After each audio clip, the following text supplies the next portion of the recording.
Welcome back to Total Party Kill. It's another session with your friends in Eglath's Angels. And to introduce the madness that is about to come, here's your Dungeon Master with the mostest. It's Scott McNulty. Hello. Tony and Dan, not so good as Dungeon Masters. Just put it out there. Throw down. Wow. So, as Steve just pointed out, every third episode we have to reintroduce all the characters. Weird. Just the way it is. Strange pattern. We have forgotten who we are in that interim. So why don't we do that? Dan, could you tell us about your character? No. Okay. I am playing Amlal, the half-giant barbarian whose brother died under mysterious circumstances while hanging out with the rest of these guys. R.I.P. Eglath. Erica. My character was not around when Eglath died under mysterious circumstances. You're still so no blame suspicious. here. Okay, well that's fair. I play Presta, the Elven Ranger. Kind of grumpy, kind of taciturn, but I'm learning to soften up to these folks, sort of. Jason. I am Carlos D. Dwarf, the Mull. I am a gladiator. I like to run. I like to hit things. And if you know those two things about me, you know all that you need to know. You are a method role player. Carlos is a simple, you just call him a Mull. He's a simple Mull. meth head. Yes, he's a meth head. Speaking of meth head, Steve.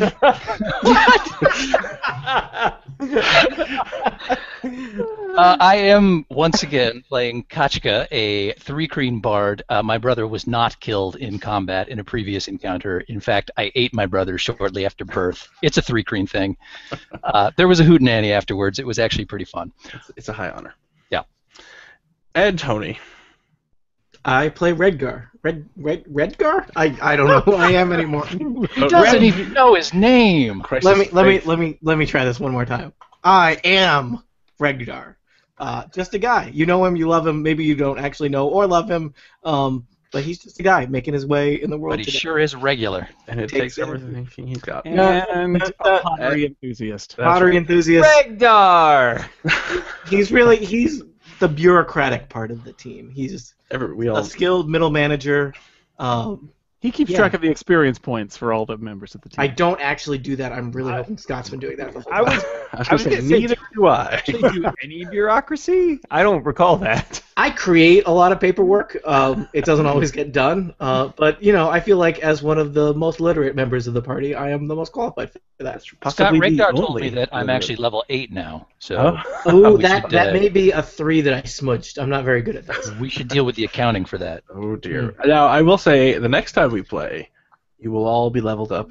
Whoever survives. Oh boy. Now, regular Total Party Kill listeners may notice that one of our characters is not here. One of our players actually is not here. The character also is not here. Georgia is not here. Her character scale is deeply unconscious. She will not be harmed. It's kind of a house rule. Players who aren't here, their characters get into an impervious bubble where nothing can happen to them. But also, All right, well, I'm out of here. they cannot impact the game in any way either. Just a note for any sessions I run, I don't play with those rules. People die left and right. Dan can attest to that. So I am true. much kinder and gentler DM. The last time we had a player miss an episode of TPK, we sent them up to the surface to buy sandwiches. So did we ever find out the true nature of the sandwiches? we did. They were sandwiches, and we ate them. The character? So you. Or were they? Those were healing surge sandwiches or something when they All showed right, up. all right, too, yeah, weren't I they? pulled a lot of punches. Sorry, I didn't murder everyone. Way to take it personally. Well, you should be. I will say that Dan and Tony both do a lot more funny voices than I do as a DM. So kudos to you for that. On the other hand, your normal voice is pretty funny. Yeah. Well, there you go. I will say I hosted in college. This has nothing to do with D&D. In college, I hosted a radio show, and someone called up and said that I had a wacky voice. And so, it seems kind of Wacky. Your destiny was set from that moment forth. That's right, and I was a co-host. So then we of course had a poll to see we had people call in and vote for who had the wackier voice, me or my co-host, and it was a landslide in my favor. So, Congratulations. Congratulations. thank Scott. you, everybody. It always feels good to win something. That's right. All you people sound the same to me. Yeah. Pretty much. Well, I'm just glad John Syracuse is here. Hi, John. Steve. Oh dear. All right. Play Dungeons and Dragons. As you will recall, I've done my time in the dungeons. I see no reason to return. now does everyone in the party remember what you're doing? No. Like your overall mission? Yes, there's Oh, bugs. that. Or Yes, something. you are. Mind control You. beetles. That's right. The Veiled Alliance has contacted you, and your contact being Scale, who's not here, and Suspicious. Well, can we just go off and do something else then for a while? asked you to find out find the source of the Shaquat Beetle, and if you'll recall, the Shaquat Beetle has some kind of mind control ability. You found them on this Argosary that you were on. You kind of talked your way into being guards on this trade mission for the House Amatek. Mketch, whatever. I only know because I edit the episodes. There you go. Mketch. Yeah, I thought as I was saying it, I thought it sounded very Egyptian. And I didn't remember Amatek it. sounds very much like some sort of like The Mummy high-tech or something. company in a thriller. That's Got a right. job at Amatek. Sandra Bullock is. The net. That's right. It's on this floppy disk. You got onto this trading route. You found the Beetles in there. Bezrek, who is the leader of the trading ship, seems kind of suspicious. You have stopped for the night. After this great big Gith raid, everybody survived. You killed a bunch of Gith. Bezrek opened up a keg of wine. Everybody drank up, except for Carlos and Presta, I believe. Mm-hmm. Yep, I wasn't trusting that. Nope. And everyone who drank of the wine fell unconscious. Now, I believe I am conscious. I think there was a saving throw of some kind. All right. Well, we'll assume that Steve is telling the truth, and I don't remember. I honestly don't remember, but I remember something like We'll that say happening. that. But then there were a whole legion of bad guys appeared. I might as well be unconscious. I as think Scott was very You- mad that some of you're us better off. committed Bezrak. So as you were falling, the people who were falling unconscious, as you were falling unconscious, you saw a bunch of soldiers come with Bezrak and Argates, who you will recall is the House Sham representative in Red Obelisk, where you are now, where you saw him meeting with Bezrak, and then for some reason you decided that Carlos should talk to him and see what was up, and Carlos's plan was to go up to him and say, hey, what was that secret meeting you were having with Bezrak all about? To which he did not really enjoy. Carlos P.I. not coming to a network near you. So you see, you are in this town square where the Argosary has stopped for the night. So there are a bunch of dwellings all around. It's kind of like a market square. There was a market, in fact, here when you were pulled in. You saw some tents that has long since disbanded. Everybody from the caravan is out and was carousing. Everyone, like the vast majority of people, there are a couple of guards who are still awake, but mostly everyone's unconscious. And who should walk in? Bezrak, Theodes, and Akrates, and 30 House Sham liveried soldiers. To which there is actually a description that I can read. So, no, that's not the right description. So they come in, and Bezrak says he sees that Carlos and Presta and Ketchka are still awake, and a bunch of other guards, and he says, capture the conscious ones. And I guess we can roll initiative. Oh boy. Jinx. So I'm assuming since I'm unconscious, I don't need to roll initiative. People who are unconscious don't need to roll initiative. I am off to a great start tonight. I rolled a 2, so that's 5 for me. I've got a 19. I'm unconscious, but I'm rolling initiative anyways because I want to. Feel free, Dan. 6. So I'm looking at a map here with an enormous number of guys on it. Are Yes, these so guys? are 30 House Sham guards who do not seem friendly. Yeah. Okay, those are the ones behind Bezrek there, yes? Yes, and the other Okay. guards that have numbers and nameplates are the caravan guards that worked with you. So I feel like what we need, since we know these are House Sham and we've got our tokens, I feel like Kachka and I should probably show our House Sham tokens and That's explain exactly what I was thinking. that we are all in this with House Sham, and we are all part of the big plan, whatever that plan might be. All right, so the first to go is the named NPCs, which are Bezrek, Theodes, and Agartes. Agurustes? I don't know. He's the guy, the House Sham guy. He is going to move behind the soldiers because he doesn't want to get his hands dirty. Bezrek is also going to go out, and he's going to say, concentrate on the Thrycreen, the guy, basically he describes Presta, Carlos, and Ketchka. He says, make sure to get them first. And he goes over here. Now, up next are the House Sham soldiers. So, I have to see how fast they can move. All right, so let's see. There are 30 of them, so this is going to be a lot of fun. And we all seem to be standing in a line over here down to the bottom right. Is that actually where we're at? Actually, I just threw people on. So why don't you guys put yourselves wherever you want to be before I move people around? All right. Well, I would like to be as far away from everybody as possible. I'll move Regdar and Umlal just over here. I feel like Kachka would be close to the keg. Is this a keg over here? Yeah, the barrels are the kegs or casks. Well, and you had wine, so whereas we would be abstaining because we don't trust them.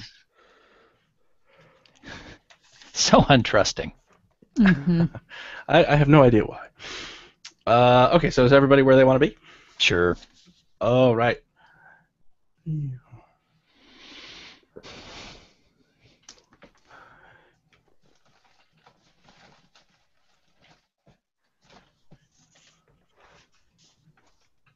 Alright.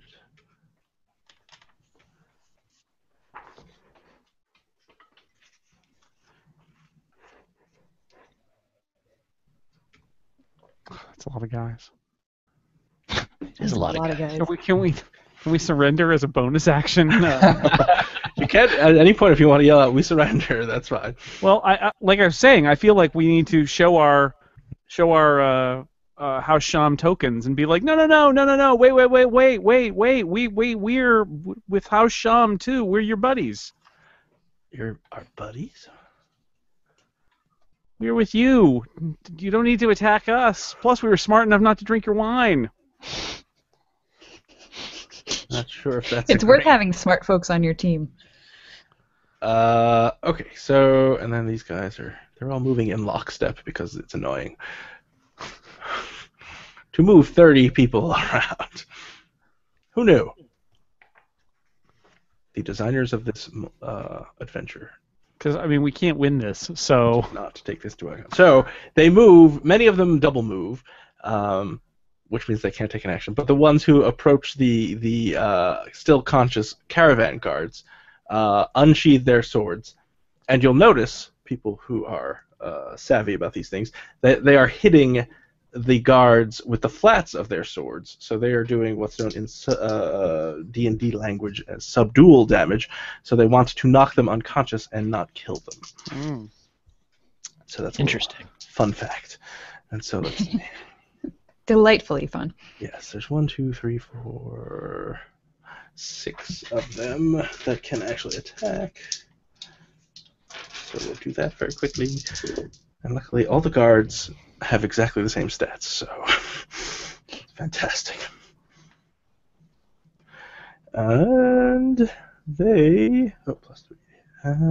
So 4 of them hit. And what do they do? I'll just say they do... D4. Okay. So, this guard is going to be unconscious. We will put the little skull bone there. This guard is close to being unconscious, and this guard falls unconscious as well. All right. That is the House Sham turn. Kachka. Oh boy. All right, so I'm going to ensure that my hidden Githka is properly hidden in a place where nobody's going to find it if they check me out later. Okay. And I'm going to pretend to pass out from the wine that I drank previously. All right. Roll. Fall into a heap. Roll deception or something. I forget what it's called in 5th edition. Deception. Oh, deception. Okay. That is an 11. All even right. with my +6 modifier. So just we'll see if people believe it. Carlos, you have seen Keshka collapse in a heap. You can roll to see if you believe that he is unconscious or not, but he's seemingly unconscious.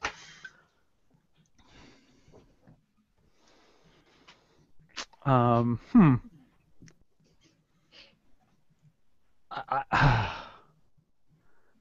need some guidance here.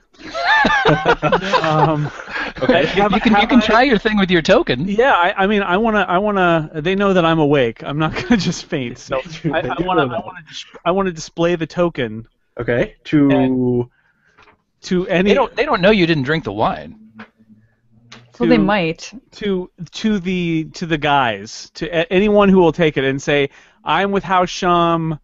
This is all a misunderstanding. What's the name of the guy? Who's take me to the representative. This is all a big misunderstanding, and I show them my token that is the symbol of House Sham that they also wear. Okay, so you have let's see, 4 guards basically around you, and so it's not their turn, but they look at it, and they don't say anything because it is actually Erica's turn. So. Boy. I'm wondering if I can get away. Look, you don't have a token, so I don't even know what you do. So you could, I mean, as I've said before, running away is always an option. I know, but then I would be on my own and basically giving up on the adventure, and that doesn't sound like very much fun. I'm out of games at this point. Well, that's a little metagaming, but yes, it is true. Sure is. I have never played a D&D game that didn't have metagaming. Well, it's, I think, baked into the experience. Mm-hmm.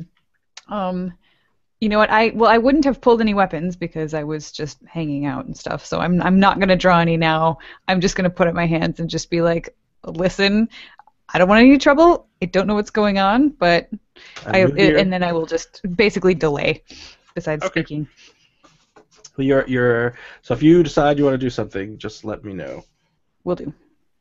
I think I forget how delaying works in 5th edition. I don't remember the exact rules either. It works the same way because I don't want to make Jason edit out some furious rule looking up. Ah, yes. No. Although Tony and Dan, if you're not doing anything, you feel free to look up how the delaying works in 5th edition. You can delay at any time. I believe it just puts you back into the order whenever you decide to go again. Ah, well, that's what I thought. So great.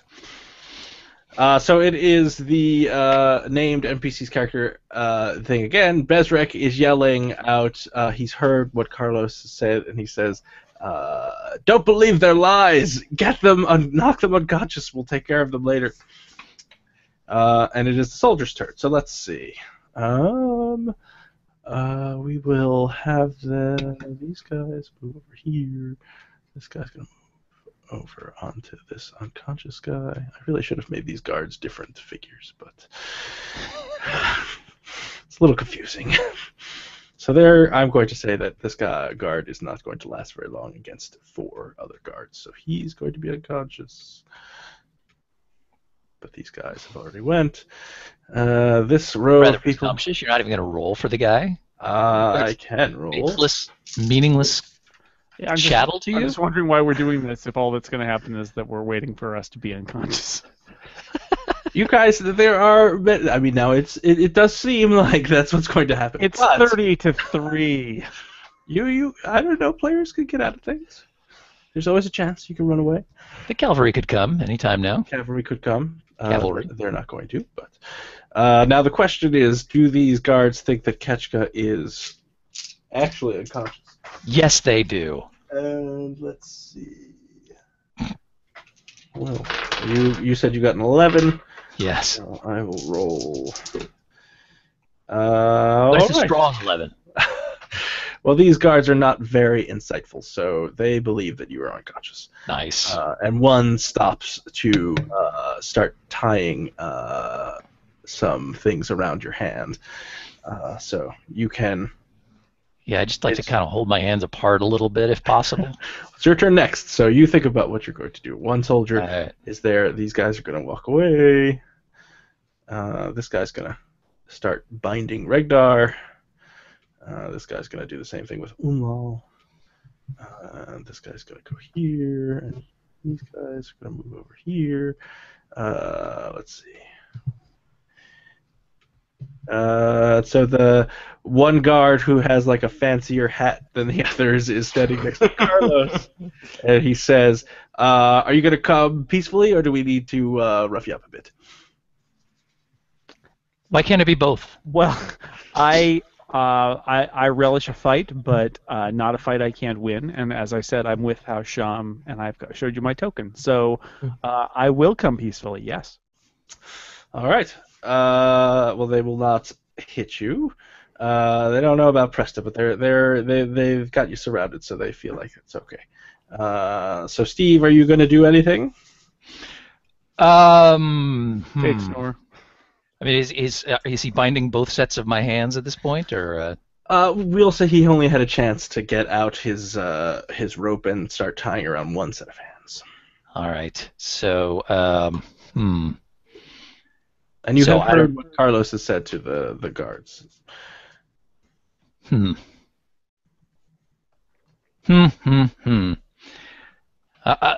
Okay. Well, I'm just going to, if possible, try to hold my hands apart a little bit as he's binding them. So I might leave a little slack in the rope. Okay. And continue to be theoretically asleep. I feel like that puts me in a better position. And I'm going to reach out telepathically to Presta and Carlos and tell them I'm actually still awake. So that they're aware at least. I knew that. Let me see. Presta, you... I totally knew that. Of course you did. Do you want to do anything? You're holding... Just no. If you want to. So, if no one's going to fight back, Brezrek and Theodes and what's-his-face, the other guy, come over. They have their men surround you. And Brezrek says, "This is what you get for interrupting, for foiling my plans, or at least attempting to." And they start, the guards start binding you together. They will, if no one's going to fight back, they're going to tie all your hands together and take all your stuff. Except for my hidden Gifka, which is hidden. I will give you a chance to react to that, because that's clearly what they're about to do. So. And Brezrek says, "Tie them up and take all their stuff." Love that guy. Love that I'm guy. not sure anything we do at this point is going to be of use with 30 guys surrounding us and all the other guards are already asleep. So in a lot of ways, this parallels how our very first Dark Side adventure started, where we all... we're all going to end up with tattoos, aren't we? I just hope they don't... I mean, can you layer tattoos? That sounds uncomfortable. You got 2 arms. I guess. I mean, I still have a couple of spell slots available if we end up in a smaller group. If you're of these Katka, guys at some point. If you're Katka, you have more than 2 arms to get tattoos on. Yeah.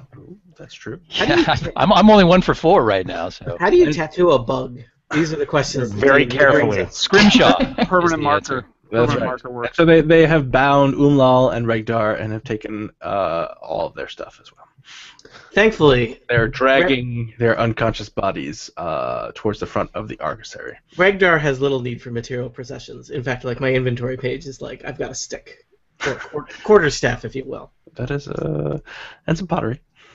I don't have any pottery. I'm just enthusiastic about it. So they can't take my pottery knowledge from me. That's you would like to have some pottery, but. And they're also dragging Ketchka because they think Ketchka's unconscious, so they'll drag him over here. And they've got you guys. So if no one's arguing, then you guys are bound. And Brezrek comes over and he says, "Clear out of the way." So they clear out of the way because that's the kind of guys they are. And he says, I never trusted either of you. I don't like elves. That's all right. We don't like you either. Decide to get racist there? Yeah, wow. I mean, I feel like we've already have enough against Brezra. I just want to make sure you guys don't like this guy. I don't think you need to lean on the casual racist crutch, right? Then he kicked a sand puppy to really make his point, right? That's true. That sand puppy had it coming. That's right. And he says, I tried to make it easy by knocking you out, and you'll notice that the guards that are not surrounding you are starting to gather up all the other people who were drinking the wine or unconscious, and they're binding them together and dragging them off somewhere. And he says, you are unsuccessful. Guards, take care of them. And then he walks away, and you find that you are both, Presta and Carlos, in the receiving end of a flurry of blows that knock you unconscious. Who saw that coming? Ow. Now, I will... I did. Now, since Ketchka, you are actually conscious. Yes. I'm going to roll a couple times just to see if anyone notices. All right. Do I get another deception roll, or? Sure. Give me another deception roll as you need to. So they're dragging all of your bodies, kind of in a heap together, and you will notice, Ketchka, that they are wheeling in something that you would recognize from any slave market in the cities of Tyr. It is basically a slave cage on wheels that they can attach to an erdlu or what have you, and bring slaves from one city to another. They actually have several of these cages, and they are loading up the former crew of this argosary into them. All right. Well, that was an 18 on that deception check. So. All right. So I seem much sleepier now. You do, actually. So they totally think you're asleep. You will notice they are not being very gentle to you. So you take, I'll say, 6 points of damage. I'm into that. What? I'm not into that. Just kind of knocking you around and really tying the bindings to your arms and legs, all sets of your arms, very tightly. And they throw you into this cage and go about. You'll notice that throughout the day, I don't know how much you want to pay attention, but you see the guards. That's true. The guards kind of disperse, except for I think 4 guards that stay in this cage, outside of the cage, guarding you. And let's move. I think, is this the right? Yes. Okay. I'm gonna move our view, and it is clear that there are 4 guards. There is another person joins them who seems like she is an elf. She looks like she may be perceptive in psionics, perhaps. And what happens, you notice throughout the course of the evening, so this was at the sunset, so throughout the course of the evening, your friends continue to remain unconscious. You notice that a new crew, House Sham crew, starts busying itself taking over the argosary. They paint over the previous seal on the outside of the argosary with a House Sham seal, which we will remember as 3 dragonflies.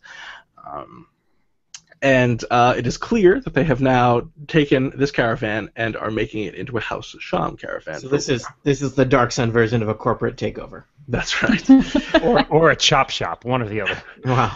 And now, Ketchka, you are awake, so the guards are being very alert.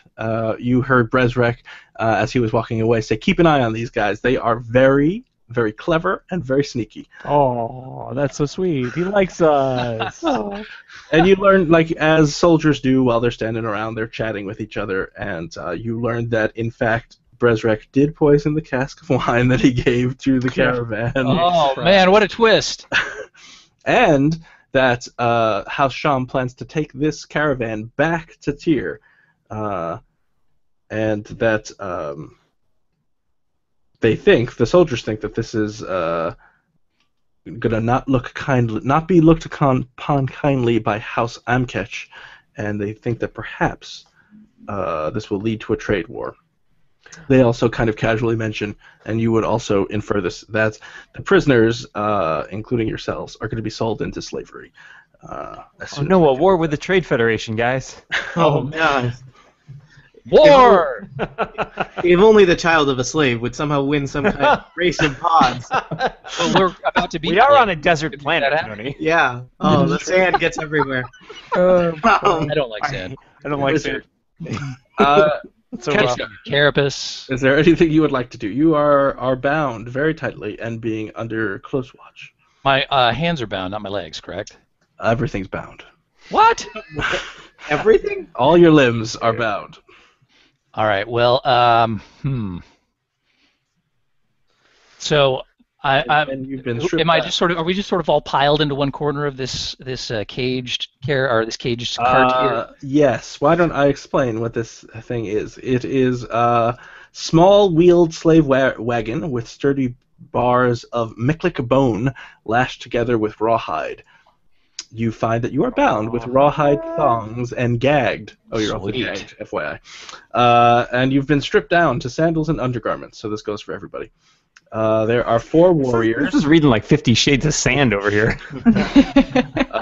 This was not in the adventure, I just added this. I'm a little worried. Your tastes are very unusual, Scott. I was already wearing a thong, so it's really not. You will sign the contract. You may have put more clothes on, Catcher. Cover that thing up. Put on more thongs on that thing.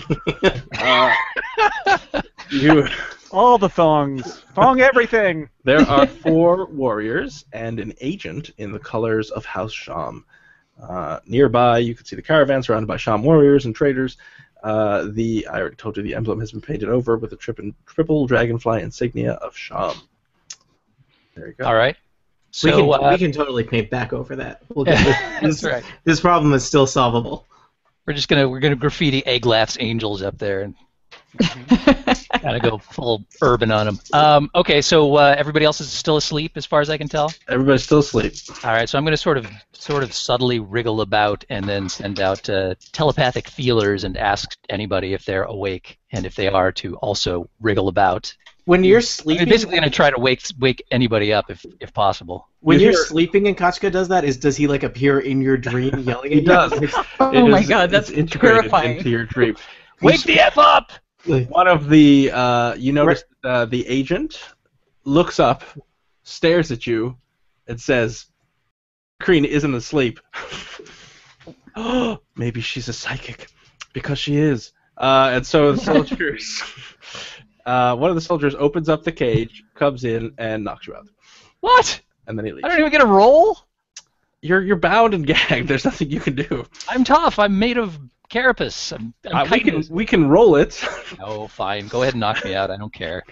I'm just. That's how you want to play it. Let's play it that way. That's cool. Speeding it up, kids. All right, so you all wake up.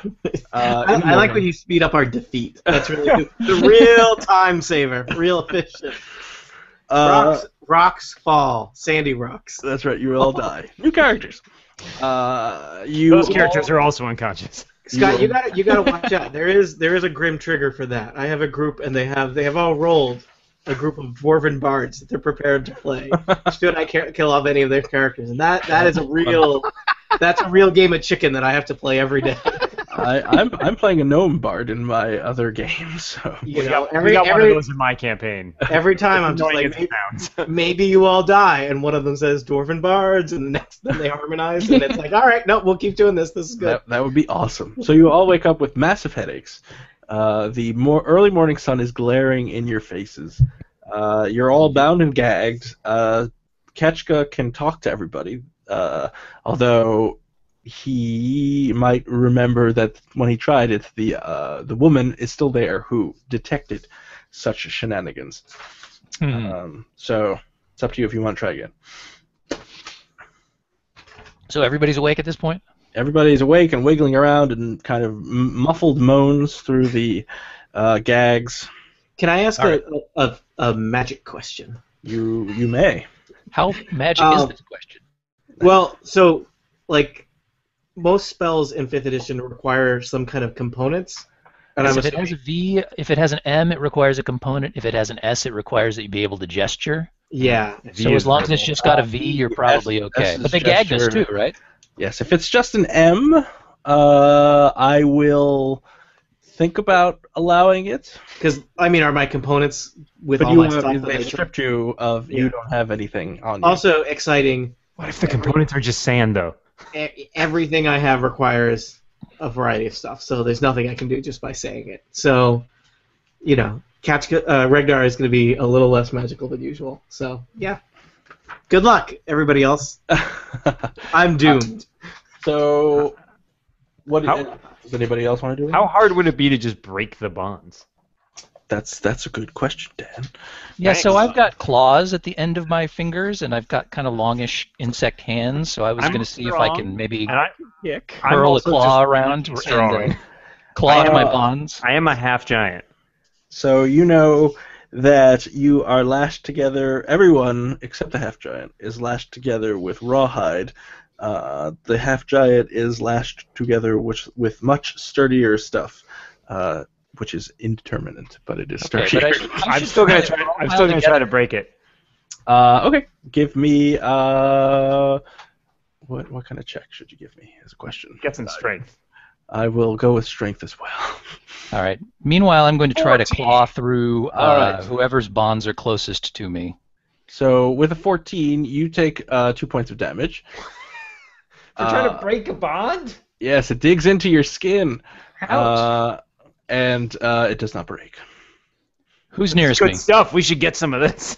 Who is nearest you? Carlos is near you. Umlal. You notice Umlal is kind of flexing his muscles.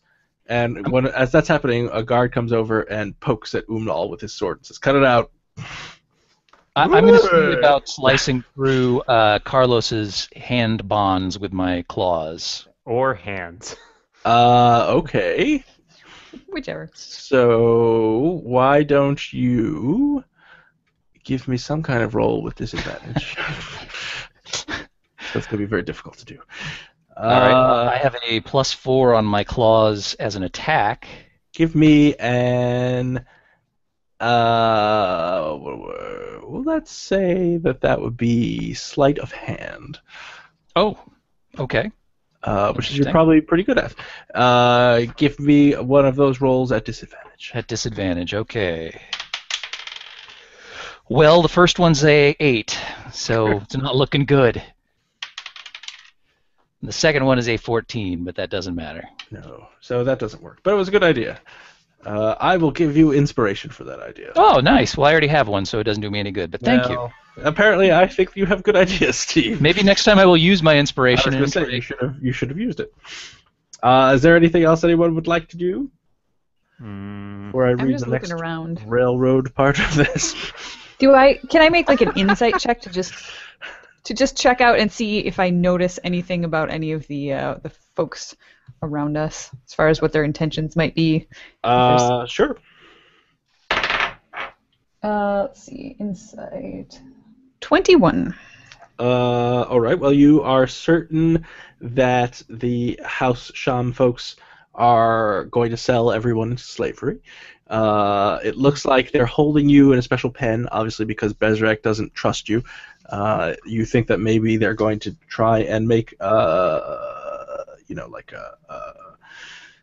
an example of you guys, maybe? I don't know. You're in a special... Everyone else... I said the other people were in cages. That was actually not correct. They are tied together, but they're not in cages. So you're the only people that are in cages. You see a bunch the extra valuable goods. That's right. In the glass case. You are the only adventurers, so adventurers are tough stuff. It's in the center of the village clearing. You notice, actually, that the village is... It's early in the morning, but the market is getting set up. People are just kind of just going about their business like this is no big deal, as if this were to happen fairly often. Because, I mean, it's just like, slavers have come into town. Slaves are part of everyday life here on Athos, so no one thinks it's kind of weird to find a cage full of people in the middle of town and a bunch of people kind of shackled together. And you know that this is a Sham outpost, so nobody is going to, talk against House Sham. That's probably about all you can see. You notice that there's an elf who's the agent of Sham. She looks like she Agents of Sham. Agents of Sham. That's right. She looks more professional than the guards. She has nicer equipment. She seems to be scanning you with some kind of unworldly powers. Well, everyone knows about psychic energy, so you know that she's a psionicist. All right. In my head, I form a picture of me flipping her the V. She frowns. So, as you guys are kind of struggling around, Bezrek and Agarestes, whose name I cannot... I need to change these people's names because I can't pronounce any of them. You notice that they're using the... you notice the MCatch personnel are being used as slaves, and they are now kind of getting... Holtet is there mustering them to start loading stuff into the Argosary. Oh no. Et tu, Haltet. There are about Say it 10... ain't so. There are about 10 Sham guards guarding the square, but you sense that there are more nearby. And you think that they are planning to leave soon. You overhear your guards, the 4 guards that are near the cage, talking about Nibene, that's it, which is the home city of House Sham. So you know that they have a big kind of, that's their home turf. They have a big... It's their hub. It's the House Sham hub. It is their hub. They have a big outpost there, a fortress, really. And about an hour after sunset, assuming there's anything, does anybody want to try anything else? Yeah. What are we gagged with? What are you gagged with? That's good. Yes. Is this some sort of is it a hard material? Is it something that could potentially be bitten through with sharp, poisonous teeth? So you are a special case in that you have sharp, poisonous teeth. So you are gagged. It's not very pleasant. It's kind of basically a rock that they have stuck in your mouth. Speak for yourself, man. Bound it together. I don't know what Ketchka's into. What isn't she into is a better question. So you get a sense that you couldn't bite your way through. Now, you have all been struggling with the binds, and you know that you probably could break free, but you would suffer damage, but you could probably, if you wanted to try and rip your arms out of the bounds, you could do that. Carlos, who despises slavery in all forms and does not enjoy the idea of being sold into slavery, cannot stand to remain bound any longer if he can attempt to break free. So Carlos, in a moment of rage, is going to try and break free. All right, Carlos, give me a strength check.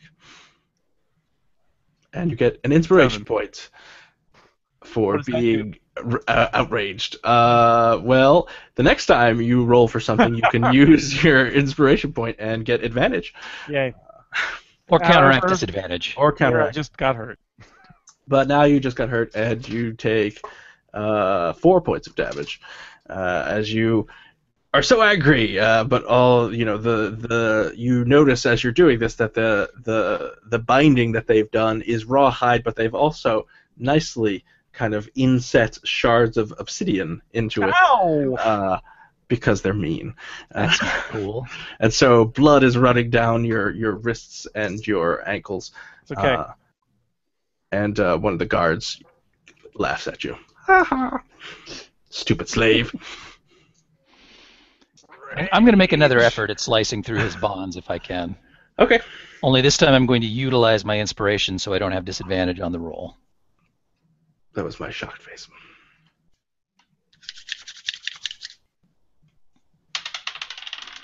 And that, what was it, sleight of hand? Correct. That is a 15. All right. Well, you get much closer. You feel like you're getting closer, but it is a very difficult task. Ah. I'm going to try to break my bonds again, and I noticed that because I am a half giant, I actually get advantage on trying to break things. Okay. So, because I am a giant among men. You are a half giant among men. I am a half giant among men. I forget what the syntax is for this whole. Oh, the roll 20. Mathematically, you're a giant among half men. KH1. KH1. KH1 KH1. Is that how that works? I don't know. Roll 2d20. I just pick up 2d20.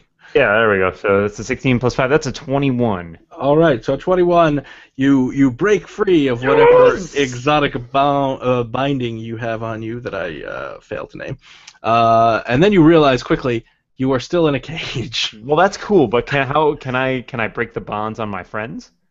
I'm going to send a telepathic message to him to inform him that I could possibly sleep people if I could get this thing out of my mouth. I can't communicate telepathically, but Regdar gives you a knowing wink that suggests he has a plan. Yes. He gives you the plan wink. So as you break free, the guards notice this very immediately, and one of them comes in to the cage and steps over Ketchka. And knocks you out. And attempts to knock you out. There are two into of the them. cage, meaning he opened the cage? Yeah, the cage is open. That's what we call a soon-to-be ex-guard. Yeah, I'm going to hurt him. This is this guy's first day at detaining him. They're not great at guarding. So they both hit with their. Wait, what? Both? Who's the other? There's two? There are two of them. I only see one outside the cage. The guy outside the cage. Yeah, all right. Sticking his sword through. Yeah, he's got that should be a disadvantage. Come on, he's sticking a sword through a cage. Yeah, rules learning. Yeah. Well, what's your AC, Dan? My AC is 16. Without any armor. Oh, I never wear armor. Haha. Well, there you go. Take that. All right. Baby. So the one outside the cage, because I'm nice, misses. So you take, let's say, 5 points of damage. Great. I'm cool with that. And I guess we should roll initiative. Oh yeah. All right, my initiative looks like. My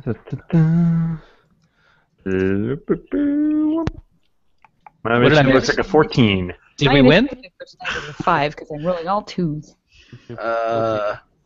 Guards. Guards! Guards. And introducing guards. Hey, you, get away from that painting. Whatever you say, boss. I look forward to my one line in the live radio play. Okay, so Dan, what did you get? I got a 14. 14. All right, so you go after that person. Everybody should roll. Steve, roll initiative. What? Okay. It's a 14. That's what Dan got. Who wants to go first? Oh, let the big guy go first. I'm not tied up, so I vote for me. I also got a 14. Would you like to go before or after Steve? Now we've got a problem. After Steve. Oh, well then that's not a problem. And Erica got a... What did you get, Erica? I got a 5, same as last time. I'm rolling all 2s. Oh, all right. Well, you tied with the guards, so I will let you go first. Because I'm nice. Woo. Now, I did not bother to actually give this person stats, because I didn't know this would happen. So, as is the case all the time. Jailbreak, folks. So we'll just use these statistics here. And have her use a spell. Now, let me look up my player's handbook. So, the psionicist is going first. Right. And she is going to do... Somebody broadcasting from inside Adventure Through Inner Space? What is that noise? I don't know what. It's probably that's what we call an Alberta douchebag in their truck. Oh. Oh, wow.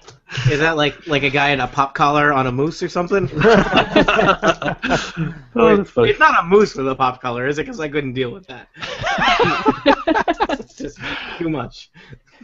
All right, so what's that? 23.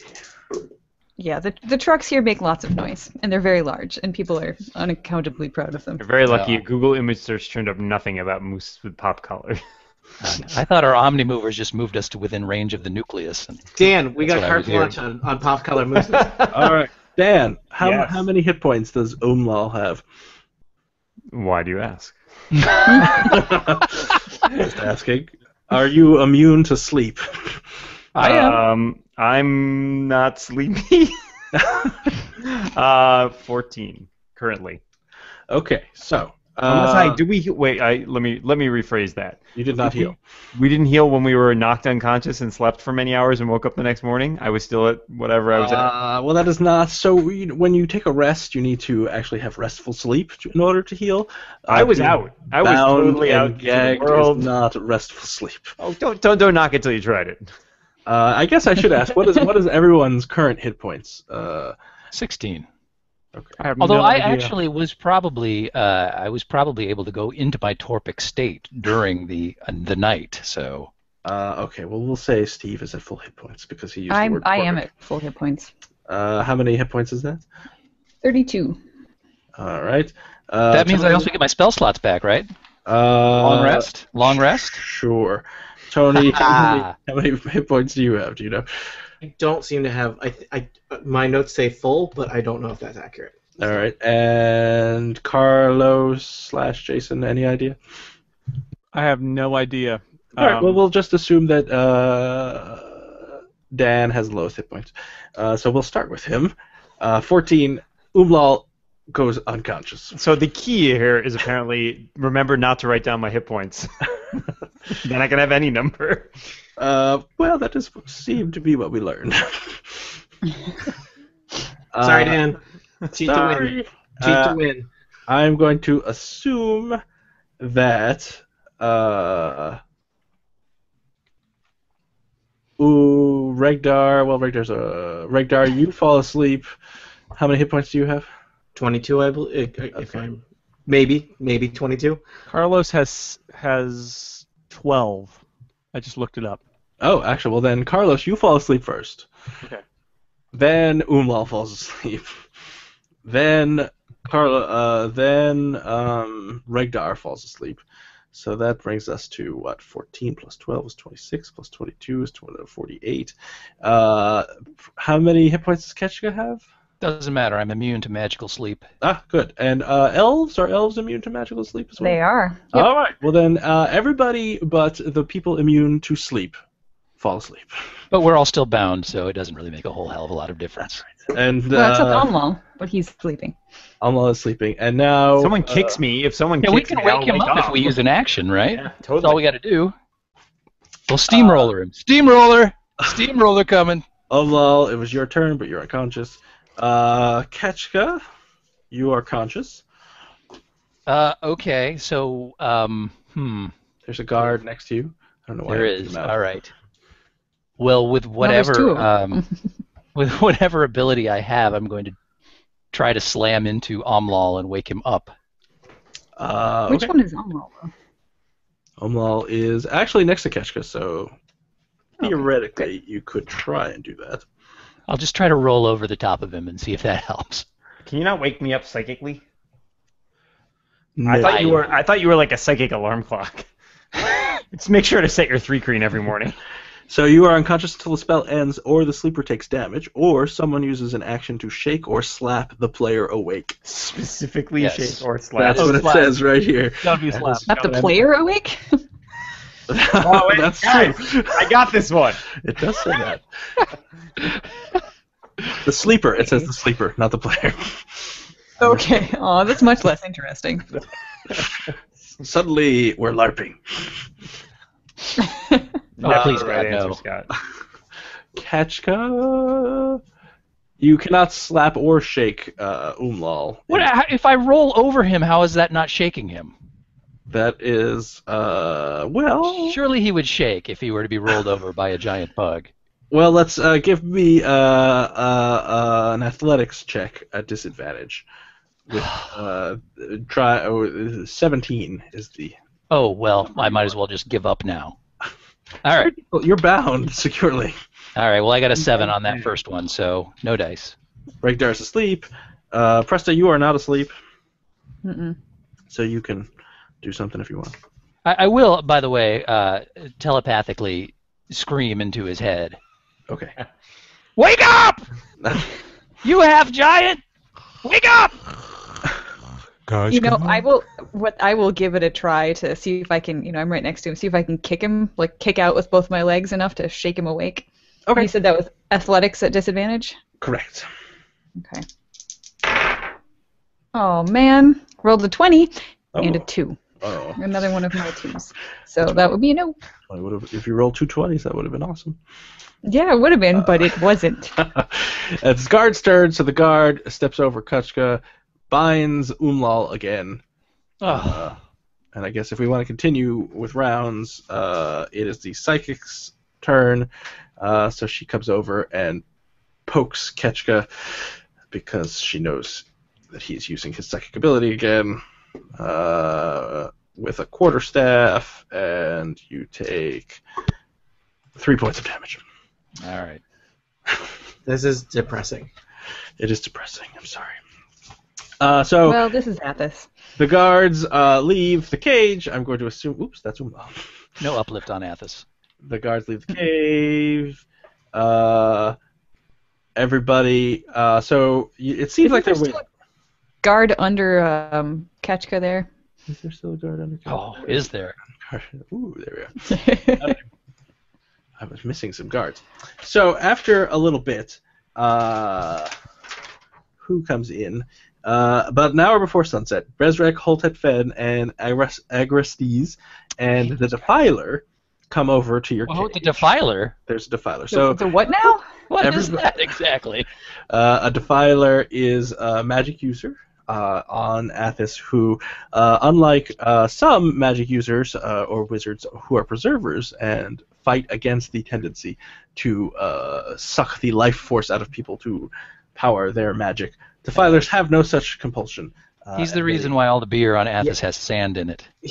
Defilers are the reason that all magic users have a bad name, and probably all of our characters would be familiar with them, if not firsthand, as they're like the boogeymen of What, do they wear like a special hat or something? I mean, some of them. It's got the Ask me propeller about on the Defiler. top. It's it's like the Force. You don't necessarily advertise that you have that capability, but so I don't know how we recognize this one as a Defiler right away, but you would recognize defiling magic. It's super. That's true. He just seems defily. It's no He's good. got a sash. It's like ask me about defiling. And That's right. he can't get one block in Athos without getting beat up, but it's worth it. Have you Lose your been planetary environment in 16 years. Ask me how. Yeah. He has a T-shirt that says "That thing you like really sucks." Yeah.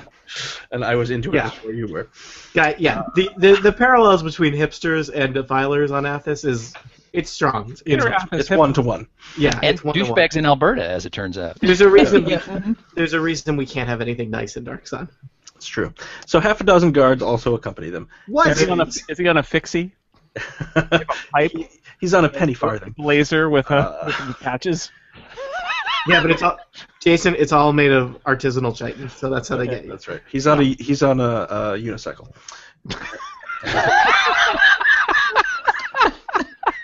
With a chitin seat. That's right. So I've seen lots of kids on unicycles. That's not even. Hey, let's not start talking about chitin seats here, man. Okay. all right. So two of the guards are carrying familiar-looking sealed clay pots reinforced with bronze bands, and you would say, Scott, where have I seen these sealed clay pots before? Why within the face of the stone? It's face in the stone. No. On the Arcistary, where you discover the secret. The Beatles! Oh, those. Jeez, Scott. See, wow. Well, there were pots in the face in the stone. I'm not a pottery expert like some people. Have you One learned? pot basically looks like another to me. Have you learned nothing from Regdar, sir? No, I'm actively trying not to learn anything from Regdar for obvious reasons. Brezrek smiles. Oh, that's says, the worst. Regretfully, you will not be able to interfere with me any longer. But I wanted to kill you. But Agrestes here convinced me that selling you into slavery would be sufficient. So he nods to the soldiers, the two soldiers who have the clay pots. They bring the pots forward. Brezrek turns and undoes the clasps carefully and opens the jars, which are not pots. I don't know why they suddenly turned into jars. Opens the clay pots. You see? That's why I didn't recognize them. To reveal... Seamless, Scott. Seamless. It's the attention to detail in world building that really sells the imagination experience. Imagine, if you will, some clay pots. Wait, they're jars. Wait, no. Are they pots or are they jars? Answer the question. They're old jars of Skippy peanut butter, repurposed in the Dark Side universe. Crunchy or Wait, creamy? no, they're just oily sacks. I'm just reading what's on the Hey, page. hey, let's not talk about oily sacks either. Or chitin seats. I don't like where this is going. I don't like where this has been. So he opens the clay pots that have bronze bands on them. The bronze bands have some weathering upon them, as if they have seen many a season here on Athos. Now I'm painting a picture with my words. I liked it better before. Finally, a story we are creating together. The best kind where you're bound together and can't do anything. He reveals within the clay pots clicking Shaquat beetles. Oh no. There is an exclamation point at the end of that sentence. These will make sure that you are amenable to the sale, he sneers. Agristes smiles. We found the beetle trade to be very profitable, but somewhat risky. It won't do for House Sham to be associated with such a sordid activity. You're fortunate that you're in good health and might bring a good price on the block. Otherwise, we would have you killed for your meddling. I'm just Kashka from the block. Meddling kids. So they open the cage, the guards. There are 10 guards, and they take out a beetle, and they Using my telepathy, I'm going to send the beetles a message. Turn on your handlers. Burrow deep. Burrow, my brothers. You're a bug. They don't do Practically anything. brothers. They attempt. They start with Ketchka, and they place. Good luck with that. I have a beetle thick carapace. It's upon your the joint where your neck and fits into your thorax. Bug on bug action. Surely I can shrug, even though I'm bound. And Try to you block access. you feel a bite. And suddenly, you've got 5 points of damage, and you feel great pain. And everybody else also gets these beetles attached to them. What? To resist or anything? You can try. So now I- might be a good time to try to break your bounds if you'd like. What if we're I thought- unconscious? I thought Regdar would be protected because he's true of heart. Welcome to Athos. Oh. Yeah, can we? I'll break my. Yeah, you can try to struggle. Sure. Are we conscious or unconscious? What is happening? You're conscious. Everyone's conscious. Oh, can I use my inspiration here, Scott? Yes. What does that do? What does that? You get to roll. Gives you advantage. Yeah, you get advantage on Yeah, this. you don't want to die or be taken over by zombie beetle insect lords and not have an inspiration die that you didn't. That's right? a crit. Yeah, All that's right. that's the way to do it, Carlos. Leave it is- all on the table, I guess. Yeah. Oh, way to waste the advantage, though, man. Yeah. Should have saved it for the second roll. Oh no, he rolled 2d20 in his little macro. No, I did. I only rolled one. Oh, so I didn't even get to write. see. You rolled one and kept the highest two. That's pretty great. Yeah, but it was a 20. It doesn't matter. So Doesn't matter. All you rolled was a 20. Okay, so Carlos, you break free of your the binding. I want to break free. And I will say that you're up. You don't need to waste any time with that. There are 2 guards in the cage with you. There are 8 more outside. There is the psychic and the defiler, Holtet Fen, who you'll remember is a half giant, Brezrek, and Agristes. They're all kind of hanging about. Are they on the map? Are we looking at the map here, or is this all just in our heads? This is well, we could look at the map. I just need to add more people. Scott, I rolled a 23 on my advantage to break my bonds. All right, let me just add some tokens. I ain't going to no play with no beetle, Murdoch. I have not. I've not, in fact, rolled yet, but I don't think I have advantage. The advantage was just from inspiration, correct? Mine was from being a half giant. Yes. And this is just a strength check. Just a strength check. All right. So that would be a 14 for me. You are still bound. Okay. So let's put some people. From Regdar. So now, just to clarify here, so and they took our armor and stuff from us. Yeah, correct? you are clothed merely in a thong and sandals. All right. Sweet. Gladiator wear. I love it. I'm not saying where either Yeah, of those that's articles. Carlos he's in his element now in gladiator yeah. wear, right? We're back to pure Carlos here. He should have advantage on everything right now. But Carlos misses his boots of speed and his carapace armor. Okay. So this is the scene. Now you have I will say whoever has broken free of their bounds, their binding. Oh, yeah. I don't know why I say bounds. Bonds, I think. Bonds. That's what I'm probably trying to say.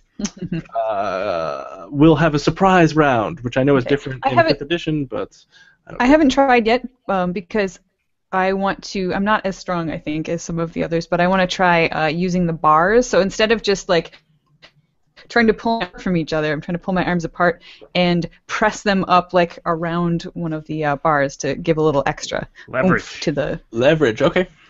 Yep, exactly. I will say that you have a lower. I will say it's 15. 15. Okay. Well, I rolled. That's a strength check. Yes. Or... The bonds have obsidian in them. If anything, we should be rubbing them together. That's thank you for reminding me, Steve. I got a 14, so nope, I'm still bound. And do I take damage for that then? Yes, because I forgot. Thanks, Steve. So everybody who, even the people who succeeded, take 4 points of damage. They were trying to break free. God. FYI, if you're not wearing armor, your armor class is 10 plus your dexterity bonus. That is correct. So, Ulal and Carlos, you have a surprise round, so you can do an action. You're already standing, I'll just give you that a free action. So you can do a full movement, you could attack, you could... My major question are we is still in the cage? Yes, so you guys are still in the cage. There are 2 guards who are in the cage with you. They are both holding pots of shakwat beetles. One has just placed one on Ketchka. So somebody please extract this beetle. So my first question was, how many beetles are there in... Aside from, there's 4, obviously, but how many beetles are there in the cage right now? There are... Well, you can't see, because there's one out of the clay jar and attached to Ketchka. So that's the only loose one, though. That is the only loose beetle, yes. Okay. Not the only loose beetle. What kind of action would it be to, like... You're bound. to get that off of him? You can just take it off of him. Would that be a full action? Would that use my that would be a full action. I recommend you toss it onto the nearest guard while you're at it. Can I do that? Can I like scoop it up and throw it in the guard's face? Sure. You'd have to roll to hit with the shakwat beetle, but you can give it a try. I believe I treat improvised weapons as... actually, no. I'm proficient with any improvised thrown weapon. Are you proficient with shakwat beetles? Any improvised thrown weapon. So that's anything you can pick up and throw. You are proficient in. Yes. Which is pretty handy when you're a half giant. Yep, that's why I got that. All right, I rolled a 26. That 26 certainly hits a guard. So what's the damage on a shakwat beetle? Well, that's a good question. It's mostly psychic. If it burrows, then we might be able to tell him to attack his fellows, which would be nice. And so he goes and drops the clay jar that he's holding. You had one job. And we will say there's a 50-50 chance that clay pot shatters. That is some crappy pottery. Remember, it's weathered. Regdar, can you weigh in on this? Tell us whether there really should be a 50% chance that... say high is shattering it doesn't shatter, low is it does shatter. Okay. It depends on the make and model of your pottery, how it's been maintained over the years, what conditions it's been stored in. It doesn't shatter. You've had a lot of time to look up Wikipedia and pottery. How does texture and firing come into play here? Well... I'm glad you asked. What about glazed? I'm not glad. How about bronze? That's a good point. Was this pot glazed? You know what? No one has ever been happy when I've said, I'm glad you asked. That's usually when somebody cuts me off. That's just, I don't even know why I still say it anymore. I feel like Regdar deserves some inspiration for role-playing so excellently about pottery. Well, I'm glad you asked is what we call fair warning. He gets demerits because he's bound and gagged, so he can't actually talk. He's having this conversation himself. And Carlos and Ublal are still gagged, but not bound. Yes. So I will say that it would take a minor action to take your There are no such things as minor actions, so we'll assume that's a free action. Free action. There you go. There you go. I'll take that gag off. There you go. Likewise. And I will Carlos, scream. you have an action. You can do something. Who, me? Yeah, you. Carlos, yes. Okay, so I've got a bucket of beetles at my feet, and there's a guard startled with a beetle on his face. Is that what's? So there is a guard next to you who's still holding his jar of beetles. The guard that is next to Ketchka has dropped his beetles and is kind of like, "Get this beetle off of me!" Ah! He's kind of freaking out. It doesn't look like he took any damage from the beetle being thrown at him. But he was quite surprised. Now I have no weapons, so I assume You that are I a make weapon. some sort of generic attack. Yes, you would use an unarmed attack, which I think a punch does like a D6 plus your strength. And do I have Not any? Do proficient I have in a it, hit but I do have a hidden attack gift bonus there? tucked away somewhere. Your attack bonus would be what is it?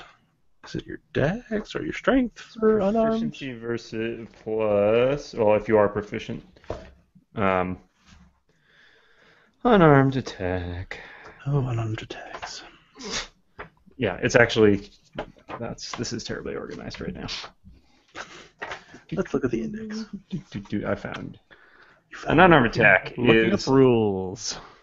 1 point of bludgeoning damage. What? That's lame. Plus strength? I would imagine, maybe. I don't know. I'll say plus your strength bonus. For attack bonus? For yes, we'll say you give your strength bonus and your for attack and damage. Why not? If you're proficient in unarmed fighting. Okay. Well, I mean, I don't know. Carlos is a gladiator. How could he not be? Well, that is a good question. We will say Carlos is in fact proficient in unarmed fighting. All right. So should I hit him, or I kind of want to do is do that thing where I like kind of feint to hit him, and then I whack the pot and try to knock it out of his hand or up into his face or something like that. You could do either of those things. Okay. Well, I'm gonna try to whack the pot so it's on the ground. All right, so that's an opposed strength check, much easier. Okay. So roll a strength check, and I will roll the guard's strength check, and I'm going to guess 16. So you go to punch him, and just at this last second, you slap down at the pot, and it gets knocked out of his hands, hits the floor, and ... Pottery check. As I look for percentage dice. It shatters, sending shards of pottery hither and yon, and revealing 1d8 beetles. three beetles. Schrodinger's beetles. Oh my God! There's number. 1d8 in there. It's ridiculous. I didn't expect he'd have a whole 1d8 in there. There are 3 Shakwat beetles scurrying about. Scurry, they say. They don't say anything because they're beetles, but They scurry. they scurry about. Is that it? That is it. So I guess we should roll initiative. Got a lot of initiative to roll. Let's see if I can roll another 2. I rolled a 4. Didn't. Yay. Plus 2. 6. 7. All right. Let's see. I'm at 19. 7 here. 7. Carlos got a 7 too. 7, yeah. Ketchka and Carlos, who wants to go before who? I'll go first. All right. Well, hold on there, Mull. You want to go first? You go first. No, I want you to go first. I just I'll want go first then, like I said. Oh, snap. All right, let's say the guards. That's a 7. 7 is popular. That's a 4, so they go last. Okay, Erica. Presta, you are still bound and gagged. Yeah, I don't think that's going to change anytime soon. You notice that Carlos and Umlal are not bound and gagged. You also notice that there is a pot full of beetles on the ground and a shattered pot that was once full of beetles on the ground, but beetles are kind of scurrying towards you, actually. Yeah. Seems like sharp pottery shards should be effective at. Yeah, I was gonna say like the guy who dropped the pot is kind of far away from me, but did the pot like shatter in a really explosive manner so that there might be some shards around that I could take advantage of? Well, why don't we roll a percentage just to find out? I seem to think that Yes, would be let's do about that. a 10% chance. So no, there are not any near you. Okay, well then I guess I felt like I was really close last time using the But there are the bars. sharp recrean claws sticking out fairly close to you, Ooh. only 5 feet away. That's True. true. They're not really If sticking I'm out in at any first kind of a glance. position where I can contort myself to be able to reach the recrean claws, I would try to use those. Okay, give me an athletics check to see if you can get in that position. I'll say it's fairly easy, so like a 14. Athletics. Yeah. 15. All right, so you shimmy yourself around and you start rubbing yourself against Ketchka. Oh, Not myself. The bonds. Oh, just the bonds, I'm sorry. And I will say that you feel like if you do that for another round, it will cut through. Okay, and even if Kacho moves, at least they've sort of been loosened, so maybe I'll have a better chance at a strength check next time. Exactly. Carlos, Okay. you are free. I have more hands, people. Just so you know. Anybody else who wants to rub on me, feel free. There are 3 beetles at your feet, really. You have 2. There is 2 guards in front of you. There's a wiggling Presta behind you. A fairly stationary Ketchka. A free Wiggling Oolong. Presta sounds like a really bad drink. What do you think? What do you think, Scott? Could I squish those beetles if I jumped on them? I think you should try. Are they? Well, do you think that there's a plausible chance of me doing that, or would I be better off doing something else? As I take a look, as I look down, are they like the size of a small dog, or are they squishable? They are squishable. They're like a frisbee size, right? Or they're smaller than that. Dinner even. plate. Dinner plate. They're Dinner dinner plate. plate size. Dinner plate is roughly frisbee sized. I don't know. I mean, you guys have dinner plates that aren't frisbees? Only the good china. But, I'm glad you asked, Regdar. Do we think these are a clear and present danger, or am I better off just? I think they're clear and present danger. I'm still on the ground bound. Yeah. So. Did. I would like to squish some bugs. These are, in fact, the villains from the Tom Clancy novel Clear and Present Danger. My Worst. beetles. That is the worst and most Danis Dan joke I've ever heard. Carlos, as a Really worst, you think? I don't at least know. Danis. High It's bar. the Danis Dan joke. It's Hold better. on 5 minutes, I can tell. I mean, it was lame and a Tom Clancy reference. Like, as a free action, I mutter to myself, "I'm sorry, Kachka," and What? then I squish the bugs. Oh, no, I don't care. So you're attacking Ketchka. No. Roll. So Do you expect people to apologize to you every time that they like smash a mammal, like a rat or something? We don't all get along. Yeah. Mostly get I chew on do. each other. So what am I doing, Scott? You are rolling to attack 1. You can attack. There are 3 of them. They are individuals. So I have to attack individual bugs? these are Shaquat beetles, my friend. They're have the an size of a AC. dinner plate. They have hit points. Bugs are people too, man. Okay, I will attack a bug. What should I roll? Just roll to hit. So you're using your foot, so just an unarmed. We'll say that you add your strength to that, your strength bonus as well. So whatever that might be. So roll a d20 plus whatever your strength is, plus your proficiency bonus, because we decided you are proficient in unarmed combat. So you slam your foot down, and you miss. How can I miss? It's just beetles. I guess they're skittering. They're skittering beetles, and they have an armor class. So technically, that's how you missed, because it's lower than their armor class. Jason. Okay. I prefer to think that they skittered away. Whatever lies you need to tell Carlos yourself. likes to think Well, if that their if he had armor actually class is- stepped on them, they would have been squashed. If their armor class is based on their dexterity, then yes, they skittered away. That's right. Cannon. Thank you. Ketchka has disappeared. It is his turn, but we will say that now it is not his turn. Oh, there he is. Oh, all right. Bug is back. It is your turn. Did we win? Yes. Yeah, It's we all were fine waiting now. for you to come back though before we told you. It's how we unclear. win. Now we've lost. Can you really win at Dungeons and Dragons? Yes. Yes, and this is I not haven't. good. I haven't seen I how have, that I have what not that's seen like that. yet. Yeah, because I know the losing part really well. All right. So if I may remind myself of my situation, I am on the floor, surrounded by skittering beetles. 3 of them. Yeah. They're adjacent. I Resta is wouldn't say they're rubbing surrounded. herself on my claws. And I'm never gonna live this down. and you're gagged. And You'll never live this down. you've recently been bitten by a Shaquat beetle. So I am just going Technically, to. there are 4 Shaquat beetles. Actually, no, that one's still on the guard for now. I'm actually sort of digging the situation, so I'm going to just hang out here, All right. stay stationary, and try to keep my claws in one position so that they can be of use. Keep your claws in an upright position. Because there's not much else I can do, bound as I am. So these guards are going to leave the thing, which means that they're going to disengage. So that's a 5-foot step.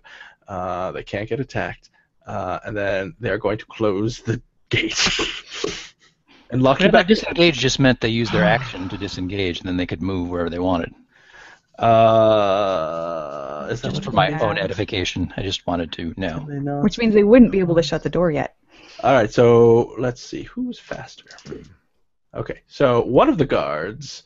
Well, no, they'll both disengage and leave, and then this other guard is going to come in and close the doors because I have a lot of guards. Teamwork! Yay! And they get away, and they're like, and Bezrek's like, you idiots! Get in there! Bezrek is here? I thought he... Everybody's there. Holton Fenn Oh is my there. God, look, they are. He's gonna... Gang's all here.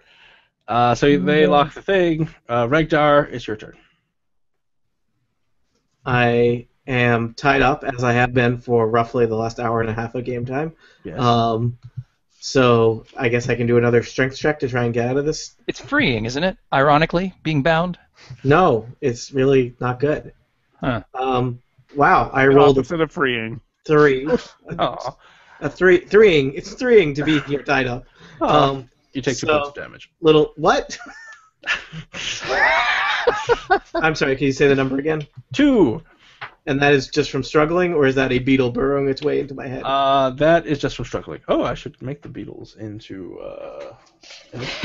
Way to give him ideas. Did I mention how friendly the beetles look to me? Like they might be our friends. Red beetles. Well, they came out of pots. How bad could they be? I have so many magic things that I can do that heavily rely on me not being tied up or unconscious.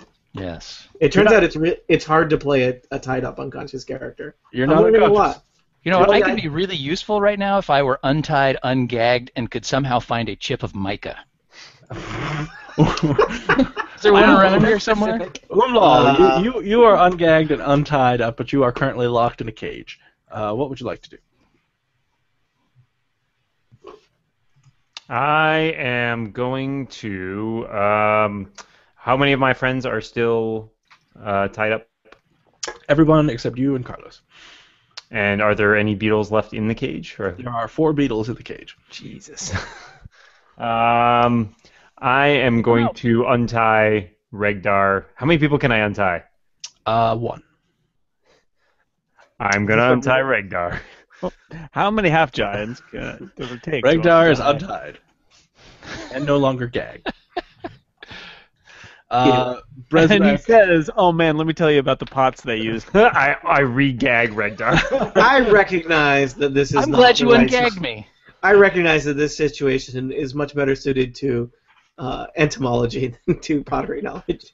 and so the Brezrak and his fellow Brezrak says, "Let's see what happens with these beetles in that cage with them. Everybody move back." Presta, it's your turn.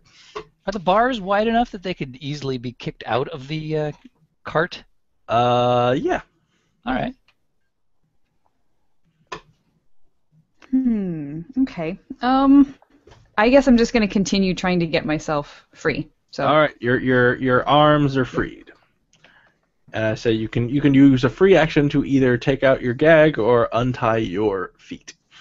I will be untying my feet. All right. I have nothing interesting or useful to say most of the time. Now more than ever.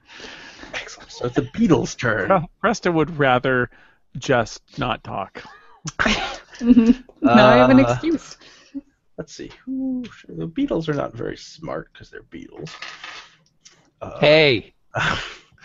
Some beetles are not very smart, so they're just going to randomly Okay. go after Ringo, I'll grant you. There are 4 of them, so let's see.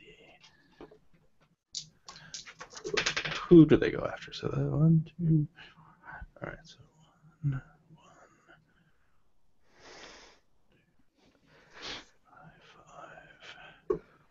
5. Okay. So 2 beetles scuttle their way towards Ketchka, and 2 scuttle their way towards Regdar. Because that's what they do. And they're going to jump. They both jump onto Regdar with armor. They hit 17 and an 11. Oh, yeah. All right. And for our good old Ketchka, 17 and an 8. 17 will hit. 8 will not. So, Regdar, you feel these 2 beetles jump on you and bite into you. Chomp. And they do... We can hear him scream because he's ungagged now. Yeah, get them off! Get them off! You take 10 points of damage, actually, as you feel them sucking blood out of your body. In case anyone was interested, Regdar is in a bad way right now. And I'm glad you're the one I untied. Ketchka, you take 5 points of damage as you feel like some of your ichor is being siphoned off. I'm exceedingly low on ichor right now as well. So Don't be a downer. Carlos, it's your turn. I guess I should. So who is anybody left tied up? No. All right. Well, then I'm gonna try to. Could I maybe grab one of the beetles and chuck it out of the cage? Sure. Roll to hit. If you hit it, I say you grab it and rip it off and throw it out the cage.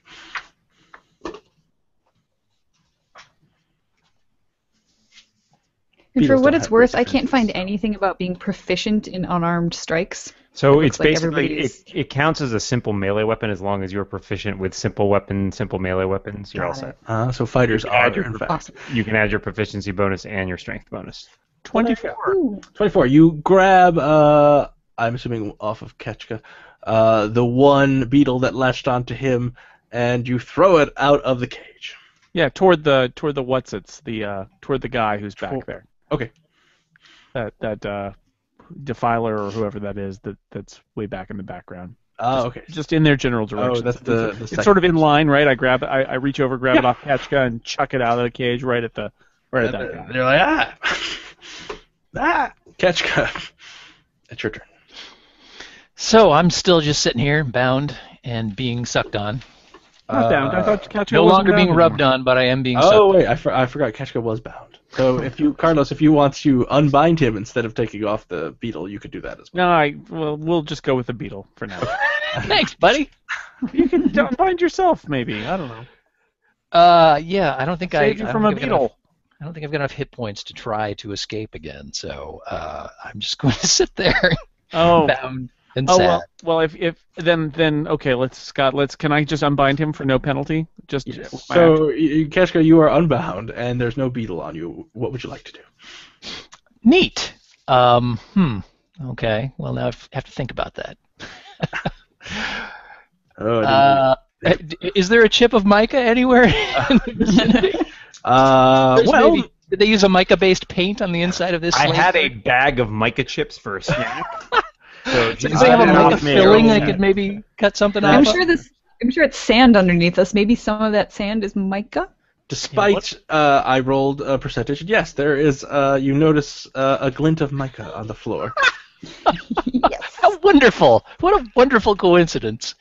Okay. My complaints ever about Scott, Dungeons and Dragons and non-related. Okay. I would hold off until you. No, all right. you've given us this thread. It's all on us at this point. So I'm going to, with what may be my dying breath, I'm going to cast a shatter spell. Okay. Shatter song, I guess. Right here, which should hit pretty much everybody in a 10-foot radius from that spot. Where was the spot again? I'm sorry. Right here, just south of whatever the horned dude is. Whole 10 fet. 2, 3, 4, 5, 6, 7. So that should Keep it in straight. cover 7 people. Bob. Bob 2. Bob 3. Shatter. Shatter. Shatter level 2. Okay, so you cast that. Yes, I do. And a sudden loud ringing noise, painfully intense erupts, blah, blah, blah. Roll 3d. You say that like it's not impressive. Come on, man. It is quite impressive. It's very loud. Yes. Thank you. Roll Painfully intense. 3d8. It's Constitution saving throw for all 7 of those guys, basically. Yes. Constitution saving throws for the guards. They While fail. They fail. Everybody fails. Love that. So they will each take 19 points of damage. Great. And as you're casting that, just as you finish, unusual to you, searing pain erupts through your body as you draw your magic, and you take 7 points of damage. All right, I'm down. That was my last breath. So you took Possibly. 17 points of damage to the guard, you say? It was 19 points of damage to everybody in that radius, which is 7 people. Okay. So, that radius, you did it over here. Right here. So that should cover boom. So that Basically everybody within 10 feet of that. So that's like 7 people. By my reckoning. Nice. Well, if you're going to go out with a bang, right? Health and Fenn's not down, but there you go. So you're unconscious. Also, if Haltet Fen is made of inorganic material, he had disadvantage on that saving throw. Just so you know. Does he have a crystal swan? Yeah. He is a crystal swan. Got to be some sort of pendant or something on him. Oh, no. My watch tells me. Guys, what if he is Stand like up. Let's all stand up. The actor. I knew that was going to happen. Excuse me. I do need. I kind of want to stand up because I have a good streak, but I'm not going to. All right, so it's the guards' turn. All the guards are going to kind of move away because they just saw. You know, it's the dignity of the Apple Watch as a status symbol that really impresses me the most. Everybody else is standing up. I'm standing up as well. Guys, Why are we Why standing are up we standing up? I don't get it. the Apple Watch, which I do And not 2 have. minutes after the hour, the prompts Apple you. Watch tells you to stand. Yeah. Screw you, Yeah. Apple Watch. Okay. Let's do a 7-minute Screw stretch. you. Everybody dance a little bit. You know what? If I could sit down more right now, I would. Regdar, it's your turn. All right. Good. So you've seen many guards have been shattered by the mighty Ketchka, but at the end of his spell, you noticed pain rack through his body, and he fell unconscious. And that was possibly because he's under the influence of the Beetle. It's probably because of that psychic that's up there north of me. Psychic, yeah. Well, yeah, there are two possible Defiler explanations. or that other one. How many beetles are left in the cage at this point? 3. How many of those 3 are attached to me? 2. As far as I know, I have not been burrowed into at this point, so it seems unlikely that was the cause, but it's possible. Should I try and take care of the beetles? That seems important. Are you asking me?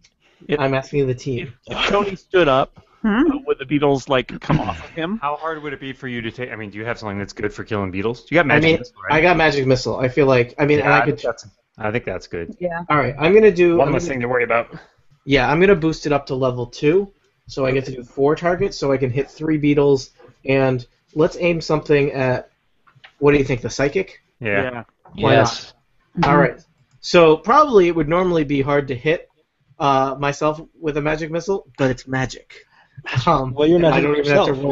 You're hitting the Beatles. So. Well, yeah, it seems like it would be hard to magic missile, or to, like if I had a bow and arrow and I was trying to shoot that's a beetle that was on me with a bow and arrow, that would be hard. Yeah, but your bow and arrow isn't magic. Yes, I have the power of magic. What? I'm going to use that magic right now in missile form. So I don't even need to roll. It just happens. Deal with That is the worst line I've ever heard, Tony. Standing is not registering. Which line? I can get worse. That your magic and that you have a missile you're about to deploy. I think that never works. Wow. That sometimes the Steve utterances need explanation to parse them. Yes, Anyway. All the beetles die. The 3 beetles are destroyed. Give me the damage for the psychic person. The psychic takes 4 damage. Magic damage. And you take 5 points of damage as you end your spell. Searing pain goes through your body. That is a bad exchange rate. Well, I killed all the beetles. Yeah, but you took 4 damage and took 5 damage. Well, but I mean, they took damage too. We just didn't compute. But they're not psychic. Well, sorry, the beetles aren't psychic. I'm just saying that's a bad exchange rate for you to take damage. That's all I'm saying. Well, maybe get us out of this game. They kind of are psychic. I would if it was my turn. Well, I don't even know what we're arguing about. I agree with you! Dan, it's your turn. I am going to barrel through that door. Did they bother locking it on their way out? Yes, they did lock it. All right, I'm going to break it down. Okay, is that like you're going to do a rap? Yeah, I'm going to break it down. Yeah! Well, if you need a hype man, you're going to have to wake me up, buddy. I have to get a standing desk because my Apple Watch is not registering my stat. This is tragic. Scott, have you considered standing more? Scott, stand up straight. Yeah, stand up straight. Can you stand on top of your chair? Yeah, Scott, stop slouching. Get some altitude. Stop slouching. So Dan, give me a strength check. I get advantage on breaking things. I know. 17. Okay. You almost break through the gate. You feel like it splinters, so you feel like it'll be even easier the next time someone tries to do that, but it does not give. Okay. All right. Now you are over here. You've barreled through over Ketchka's unconscious body. Hey! Wait 1 second. I want to check one thing because I just don't remember what kind of action this is. Let's see here. Is it a standing action? I can rage as a bonus action. I'm going to do that now. Okay. Which also gives me advantage on strength checks, but I can't have advantage twice. Double advantage. Double advantage, but it does give me resistance to a whole bunch of damage types, so that's cancels itself out. So it's the name. By the way, Zardoz says when you're done standing, you need to go kill some people and make some people farm. Excellent. She's gonna back away. Holten Fett is gonna stand here. Holten Fen. Whatever. Boba Fett. Jango Fett. What? Boba Fett? Boba Fett? Where? If the Dungeon Master can't pronounce the names properly, we have no hope in hell. And the Defiler moves forward, and several force bolts shoot out of his hands. And he says, 2 can use magic missile. That's a terrible You can play at the game of Magic Missile, which is not Does he get game. zapped It is with actually steam 18. after he uses magic? It is actually a 2-player game. It's like Battleship. Let's see, But Regdar's magic missiles came from a place of love as opposed and to Umlal, defiling. you take 10 points Really? of damage. What kind of damage is it?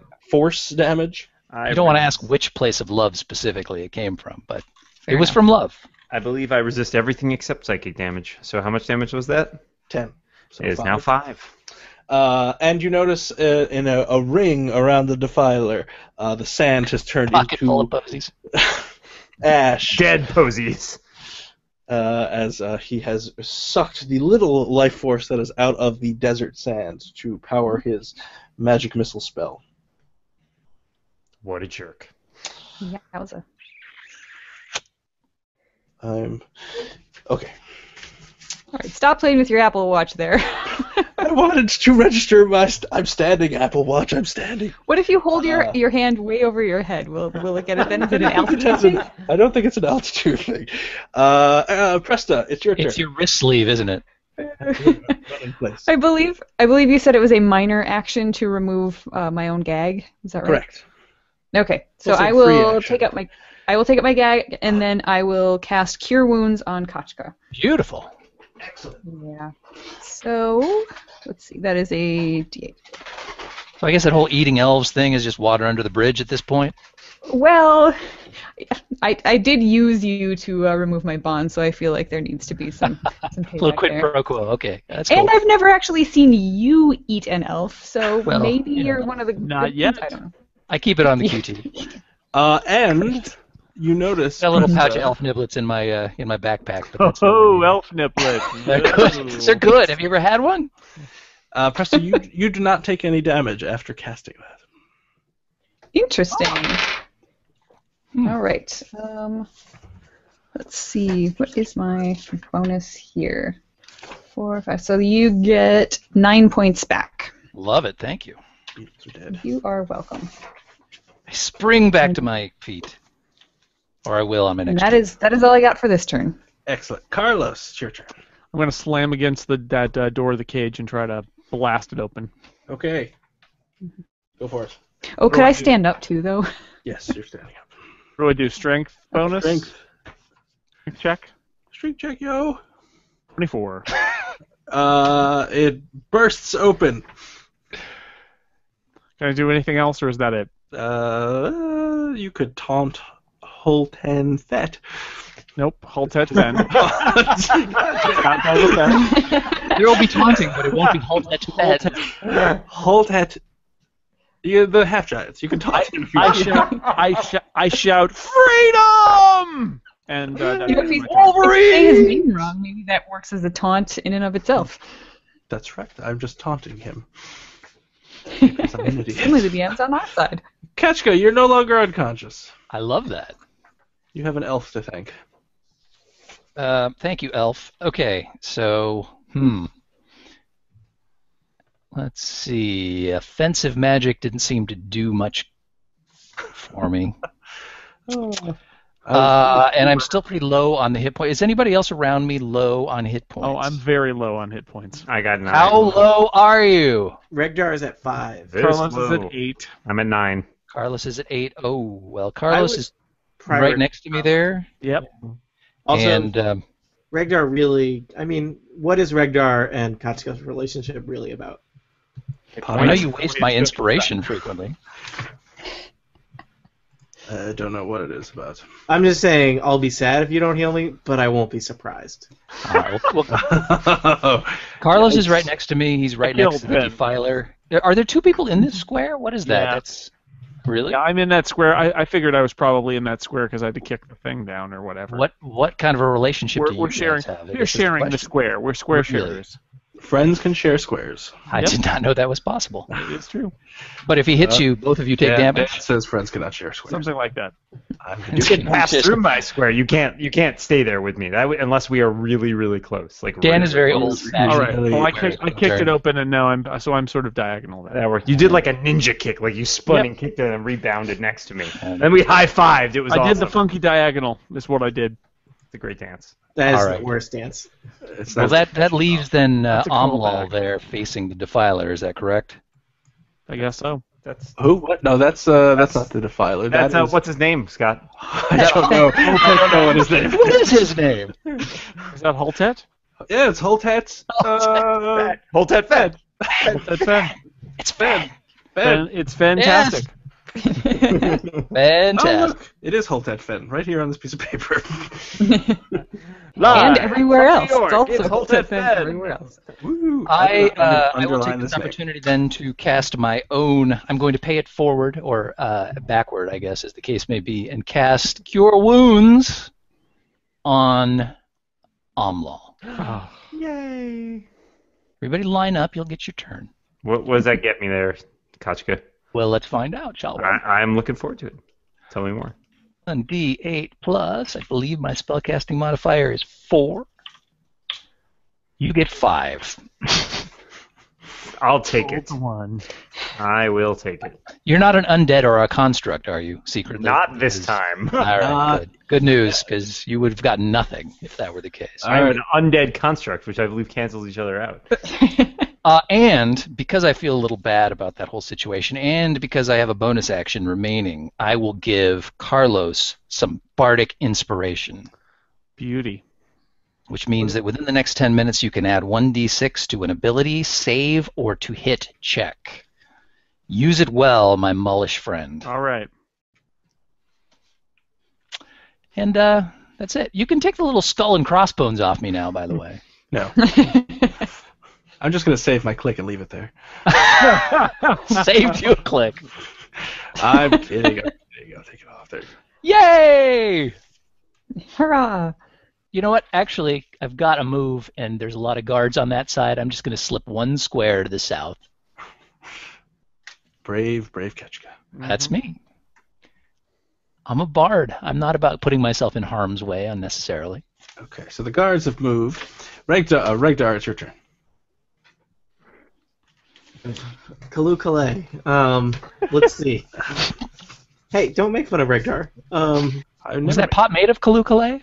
That's Oh. pots are made of lots of things. They can be earthenware, stoneware, or clay. I know thought Kalukale this. was shatterproof. That's why I. That's no pot is shatterproof. It's just shatter resistant.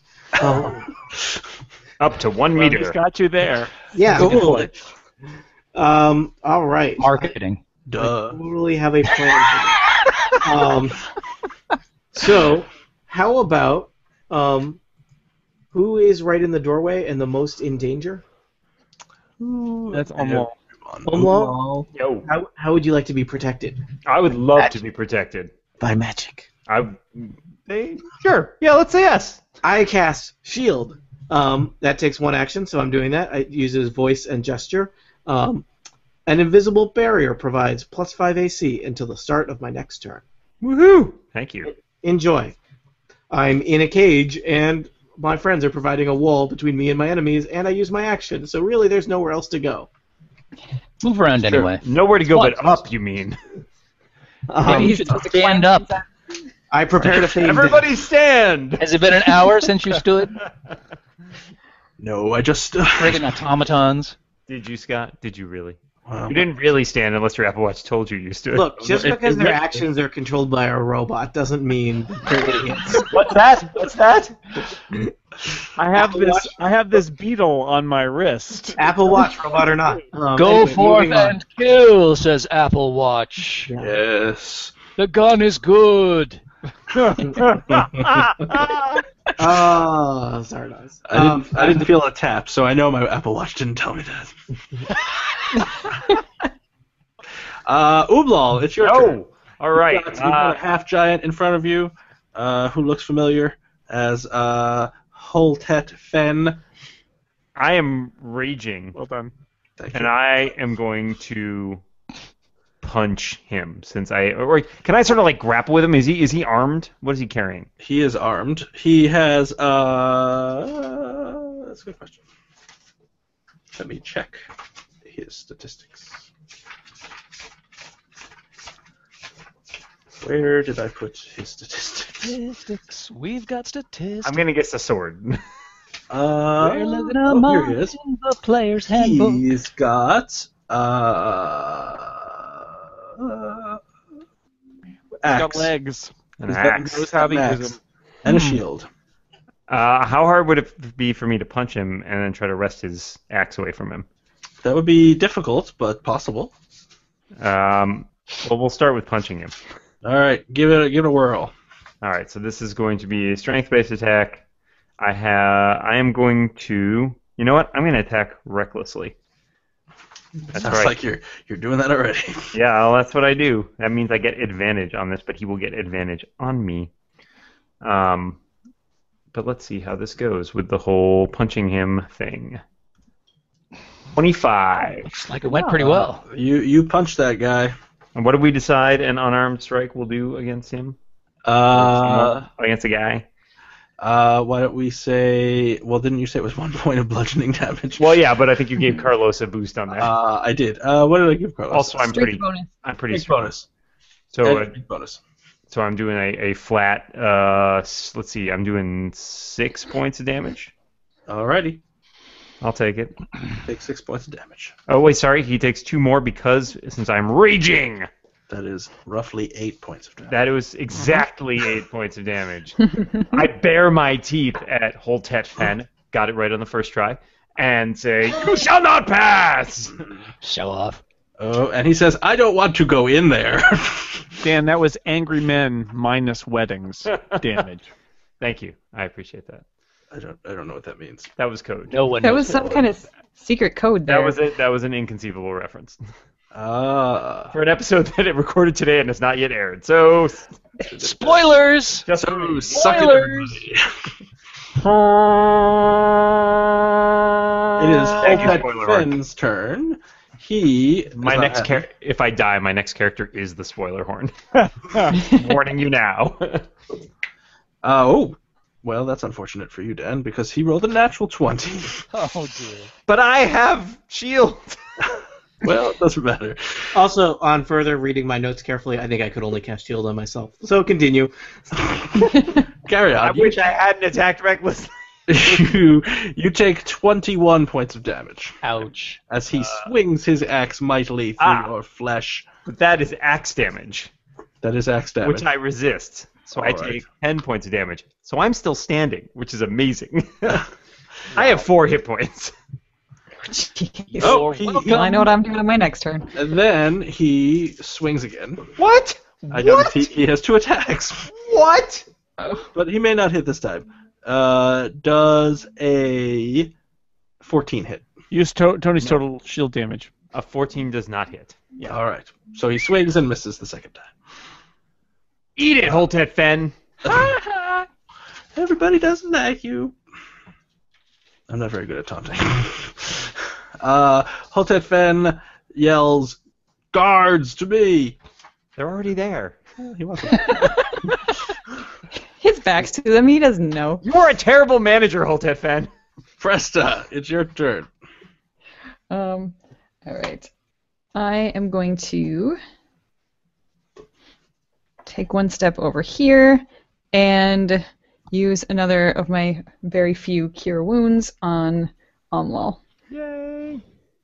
Since I have a pretty good medicine score, I can tell he's about to fall over. So, I'm fine. well, Teetering. I'm cool. okay, I'll use it on somebody else. if you want. Does everyone else see these colors? Oh boy. What happened? Preston? That's 7. He gets 7 points. I'll take it. Like Thank so. you. I'm up to 11. Not the best, but Goes to I will take it. Every little bit helps. Thank you, Presta. you're welcome. And that's all I got. Excellent. Presta, give me a perception check. Perception? Or insight, whatever the hell it's called now. It's actually the same either way, so you can call it whatever you want. I'll call it. I got a 7. All right, never mind.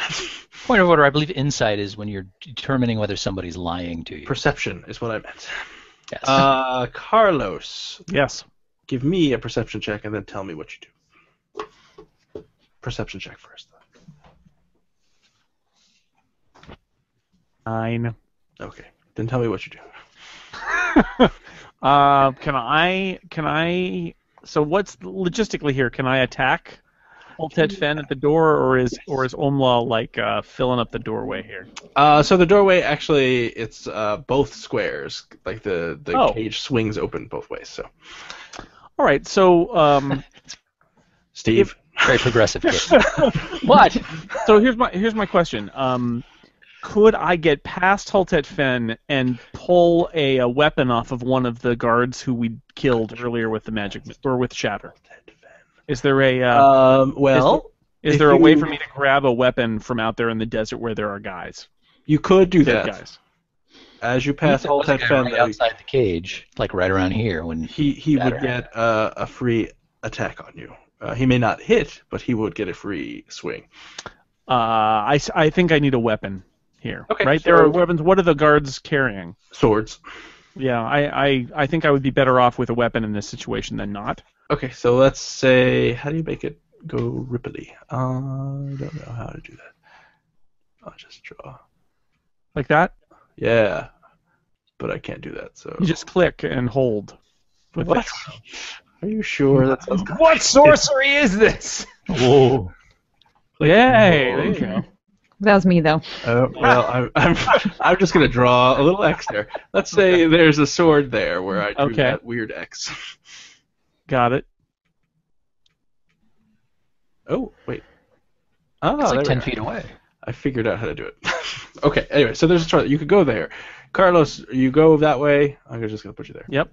As you pass, Holted Fett is going to. What is his name? Holted Fett is going to swing his axe at you, and does a 22 hit. Yeah, I think maybe so. You take 10 points of damage. And so I don't really go there because I'm out. Or let's say I use my relentless endurance and I have 1 hit point. Well, let's say that. That's better. So then I can continue with 1 hit point and pick up a weapon. If you get hit, I think you stop. Is that true? No. No, it's not. You pick it up. Okay, I have a weapon now. Can I move anymore, or would I be? Yeah, you can attacked move. by So that that's 1, 2, 3. Also, you are now out of range of our healing words and within range of any shatters or other spells we might So cast. you could move stay within 5 feet of that guy and not get an attack of opportunity. But if you leave 5 feet, that 5 feet ring around him, he will attack you. Okay, well So then maybe you should stay where you are. I'm just gonna stay where I am then. But I have a sword now. You have a sword. Ho, ho, ho. Santa. Ketchka, give me a perception check. Okay. Deep cut. Die Hard is a deep cut? I got it. Okay. That's a 10. Okay. So you notice, now you'll recall that there are 2 The giant... most famous reindeer of all? Thank you. I was going to go there. Sorry, Die Hard got me on the Christmas theme. You'll recall that there are 2 giant beetles that drag the Argosary through the desert wasteland, and we will also recall that there is a dwarf, female dwarf, who you befriended, who Yeah, we were controls buds with her. the beetles. Ketchka, you notice out of the corner of your eye that she is creeping up towards the beetles. You don't know what she's going to do, but she's creeping up. She clearly looks like she was... You remember seeing her bound with the other slaves, but she must have freed herself, and she is... Excellent. Those wily dwarves. Is there anything they can't do? There are many things they can't do. Change light bulbs without help, for instance. You, the negative, fine. Run like an elf. Oh. Okay. Run like a human. Either they can't do that, they ever... Or that. Wow. So decisions. I can assist. I can assist Amlal with some healing here. I could use some healing. I have Yeah, one but hit you're point. well away from me now, so I could only give you 1d4 plus 4, which I guess is something. Considering he has 1 hit point.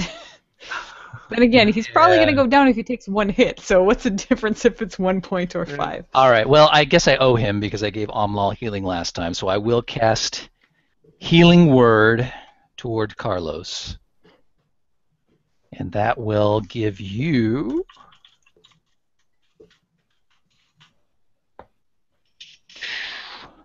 six hits. Yay! Okay.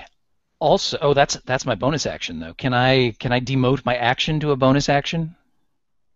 'Cause I have another. I could give inspiration to Amlal here, but that also is categorized as a bonus action. Sure, I'll allow it. All right. So inspiration to you, Amlal. Didn't Amlal already have inspiration? No, I already gave had inspiration to Carlos. Never last had time. inspiration. Now I'm crisscrossing. All right, I do have inspiration. Jump. Mac Daddy. Strangers on a Train or Crisscross, the musical act. Either one. This answer says a lot about you, no matter what you choose. Culturally relevant. Only half of Crisscross is dead, so I'm going to go with them. Too soon. R.I.P. Chris or Cross. I don't know which one's dead. Do you suppose they buried him upside down and they just put the clothes on backwards and saw if anybody would figure it out? Steve, I'm sorry. Just a question. Steve, I'm just asking questions here. Steve. You're just asking the questions we all wish we could ask. Uh, I don't wish I could ask that question. So, at the end of Kess's turn... Wait. Oh. I still have a move. So I'm going to move back over here. Make a movement. Just a little bit away from the fray. Because now- that's the kind of bug that I am. You all feel... Great. You all feel great. You feel the ground shaking what? as you look over and you see two large mechlic beetles that are unbound charging towards the cage. Let me be the first to say, Mecha Leka Hi, Mecha Heine Ho. And the last. And they look like they're about to slam into the cage. Clearly, we'll be protected by the sturdy construction of this cage. And at the last moment, they veer off and run roughshod over the guards. I love these beetles. You all right, Beatles. So these guards are all dead. Did he also run over Carlos? Guys, I just noticed something weird. Something happened in our favor. I'm a little uncomfortable about this. Guys, we were both We're sucking so bad he had to throw us a bone, basically. Or a we were beetle. both endangered and saved by beetles. It makes you think, doesn't it? And so No. they're running past, trotting over all the guards that I took off the map there, and throwing the whole thing into confusion. Regdar, it's your turn. I guess I got some confused in here. So there are still a few guards left, including Half Giant blocking the entrance to the cage. At the moment, yes. What's his name again? Billy. That's not what it is. Well, I will he's not do really it. blocking the entrance to the cage because, as we Voltec. determined, the cage is all the way open 2 squares. Okay. Well, whoa, those are some large beetles moving around on the map. That's I'm gonna have nightmares about that. Let us do a ray of frost on the half giant. Okay. And let us pray. Yeah. So I guess let's see. Ray of Frost. I think I do my spell attack bonus, which is +7, right? Correct. Ray of frost. That is, I have rolled amazingly low this game, so that would be a 9. Tony, roll better. You think for all the years of playing D&D, I would be better at rolling. And as soon as you finish casting that, you take 1 point of damage. Well, I am one step closer to death. Aren't we all? Yes. 9 does not hit. Yeah, I figured. FYI. Umlal. Great. I'm still going to continue punching on Holtet Fen. And I still have... I shall not attack. Actually, wait, don't. I holler, wait.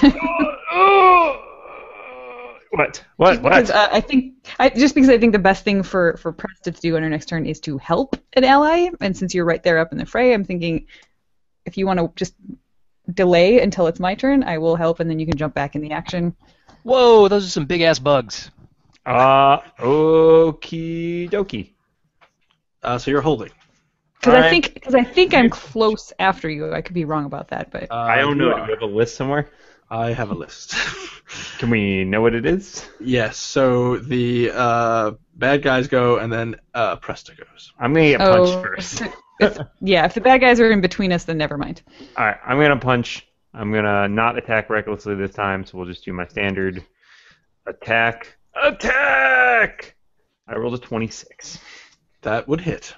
I'm going to do some damage to him. Sadly, I cannot add that lovely bardic inspiration to his damage, You cannot.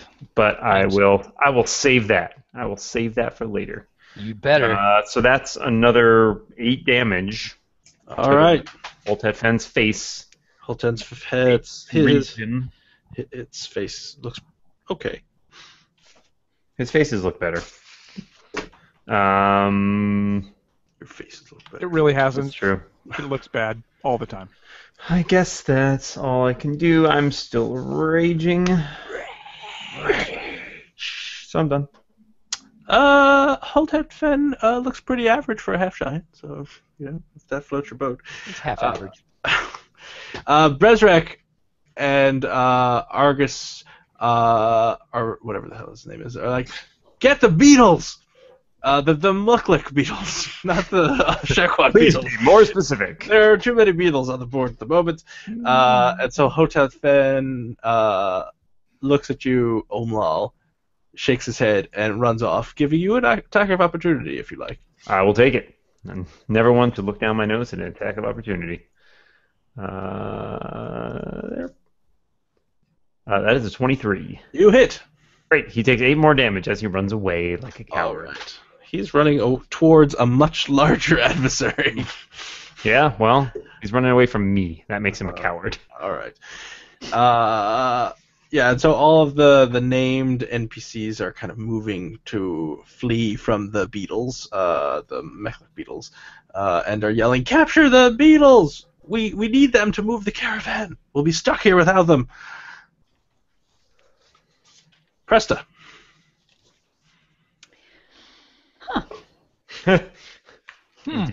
You said it. Roll perception.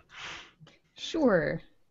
The 2 gigantic beetles are the cavalry I was referring to 9. earlier. 9. They did finally arrive. All right. Well, you notice. You look over to where, because the beetles had run from the archer. You look over there. You see your dwarven friend, and she's gesturing for you to come over.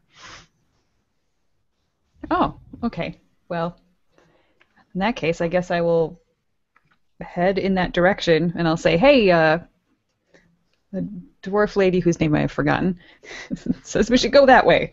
So I will move. Let's see, 5. So let's see, 5, 10. The one we gave that water to. Yes. She was a Grab some water. See, being polite pays off. All right, so I can get all the way to here if I double move. Okay. You are there. I'm trying to find her name. Oh, let's see. Hi, Stephen. Astute listeners to the podcast, go back and look up her name. I can't do that though. I think you called her wizened, old, crusty, Thirsty lady. She's a thirsty lady. thirsty. She's also very mad she's when Scale leathery. jumped up on her. Leathery. That's right. I forgot about that. Vashara is her name. Dude, he's busting out the Brita. Good job, Stephen. What a guy. I'm a lucky gal. It's not just, it's not the nasty, minerally tasting water he's bringing your way. It's the filtered stuff. It's the good stuff. Delicious. Carlos, it's your What a turn. guy. You notice Presta saying, "Hey," well, I guess she said it, and then she left. So you heard Presta say that. You see all the guards are running after the giant Mechlik beetles. So the guard in front of me is sort of like looking at the beetle, like he's gonna. He looks as though he is not paying attention to you at all. Well, I'm gonna hit him with the sword that I stole off the dead body of his compatriot. That might draw his attention to you. I don't know. Do I use my my bardic inspiration before I roll, while I roll, or after? You can use I it roll? after you roll. You can but use it after you roll. before You All right. know if it's a success or not. 14. Use it. It's up Nah, to you don't need it. Tell me to use it if you're not. Now, do I need to say whether I use it or not You do need before I to find out if it hits or not? Yes. I'm going to use it. 20. All right. A 14 would not have hit, but a 20 does hit. Woohoo! That's how you use inspiration, Radar. I looked up a longsword. Is that what I have here? Yes. 7 damage. All right. He is damaged but not dead. All right. Free action. Can I run away? No, he'll try to. You can run. You can try to run away. He will get an attack. I'm going to try to run away anyway. All right. So you run away, and he will attack you. Oh, he rolled a natural 20. Oh, wonderful. You take 10 points of damage. I'm down. You run towards the enemy, Carlos. I'm down. Oh no, He's going to Keshka. wake me up. You heard Presta say, "Hey, let's go to the Argus area. Our friend Varasha, the dwarf, wants to help us." And you look up and you see Carlos think about going that way, and then he says, "Well, I have a sword, and there's a guard here." So he attacks the guard, and then he runs. As you do. As he's running away, he is cut down mid-stride and falls to the ground. Carlos was doing what he loved, hitting people and running. It's true. Carlos got a car. He has a simple mull. That's right.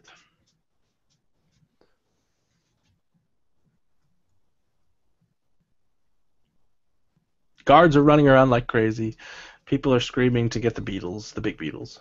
And so is no one Beetlemania. paying attention to us anymore, or what's Nobody happening? is paying attention to you guys at all. I suggest we leave. Someone has to carry Carlos and or revive him. I'll get Carlos. There is a sealed clay pot in the cage. Actually, it's not sealed. It's open. You can see their Beetles. Can we reseal it? Through Uh, a lid. Can I do a pottery check? Yeah, Regdar, you're in for pottery. but Ketchka, it is your turn. I can maybe cough up some sort of chitin in a very, very vaguely lid-shaped form that you guys It's can got a find. lid. It does have a lid. You can. Oh, it cast the does. lid. That is gross and totally unnecessary.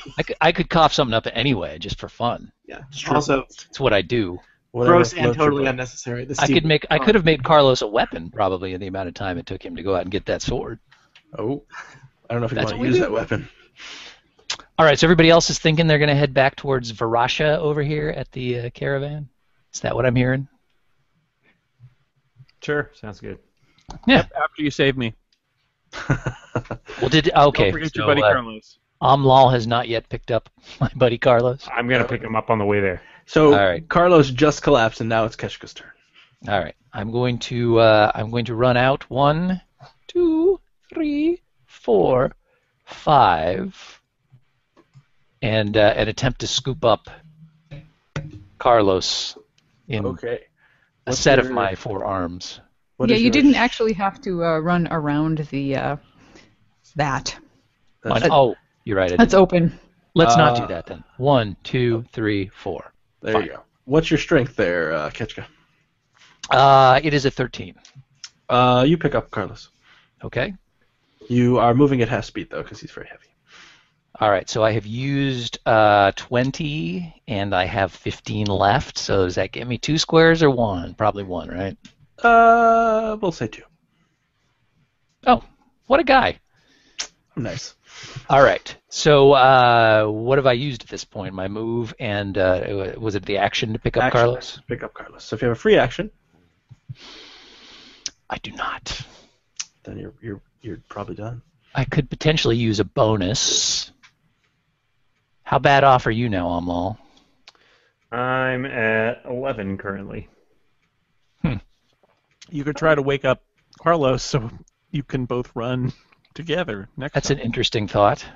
I think I'll hold off till next turn because they're not paying a lot of attention to us right now. Fair enough. So I think I'm done. All right. The guards run away. The Beetles get further away. Regdar. All right. This seems like an excellent time for Expeditious Retreat. There's one bonus action to cast this. This is Regdar's best thing. Yeah. I Running move at an away. incredible pace. Great, Sir Regdar. As a bonus action, I can use the dash action, and I was just looking up what the dash action He does. was not It afraid lets you. of die. It's basically like Hold subbing breath, Sir your Regdar. attack for a move. So I can move twice. You can basically move 3 times because you 3 can use times. a regular move, your action, and the bonus action granted by it to use another movement. All right. I don't want to get so. I mean, I can just go crazy far then, right? Oh yeah, that's pretty far. Yeah. Yeah, I'll do that. My 10 minutes. speed- Regdar scurries. So I can move like 90 feet. He was not at all afraid to be killed in fine, nasty ways. Brave, brave, brave, brave Sir 2, Regdar. 3, 4, 5, 6, 7, 8, 9. He was not in the least bit scared to be mashed into a pulp. Or to have his eyes gouged out. That's 9 Or squares. his You can elbows keep going. broken. I can keep going. Well, each square is 5 feet of movement, right? Yes. So So I To can have go. his kneecap split and his body burned away and his limbs all hacked and mangled, brave Sir Regdar. I'm over here expeditiously. Excellent. So you take 2 points of damage. His head smashed in and his heart cut out and his liver removed and his bowels unplugged and his nostrils raped and his bottom burnt up and his penis. Okay. That's where you're supposed to be. The penis is evil. Gun's good, though. Gun is good. Give me a Constitution save, Regdar. All right. Let's You need see. to roll over an 11. I'm not good at that. Is not Weird in my things roll. are happening here. Strange things are afoot at the Circle Oh, Regdar. So you take So Regular rolled a 6. You got which any is inspiration? less than an 11. your concentration was broken since you took that pain, and the spell ends. Oh, okay. That's it. 'Cause you could maintain that for 10 minutes if you make your concentration checks. Umlal, you are suddenly feeling very lonely in your cage. Guys! I guess I'll leave. I can move 30 feet, so that's 6 squares. 1, 2, 3, 4, 5. You need help carrying that guy? And we're out of combat, so everybody can do whatever they want to do. Great. Woo! We leave. Whoopee! I want to find my stuff.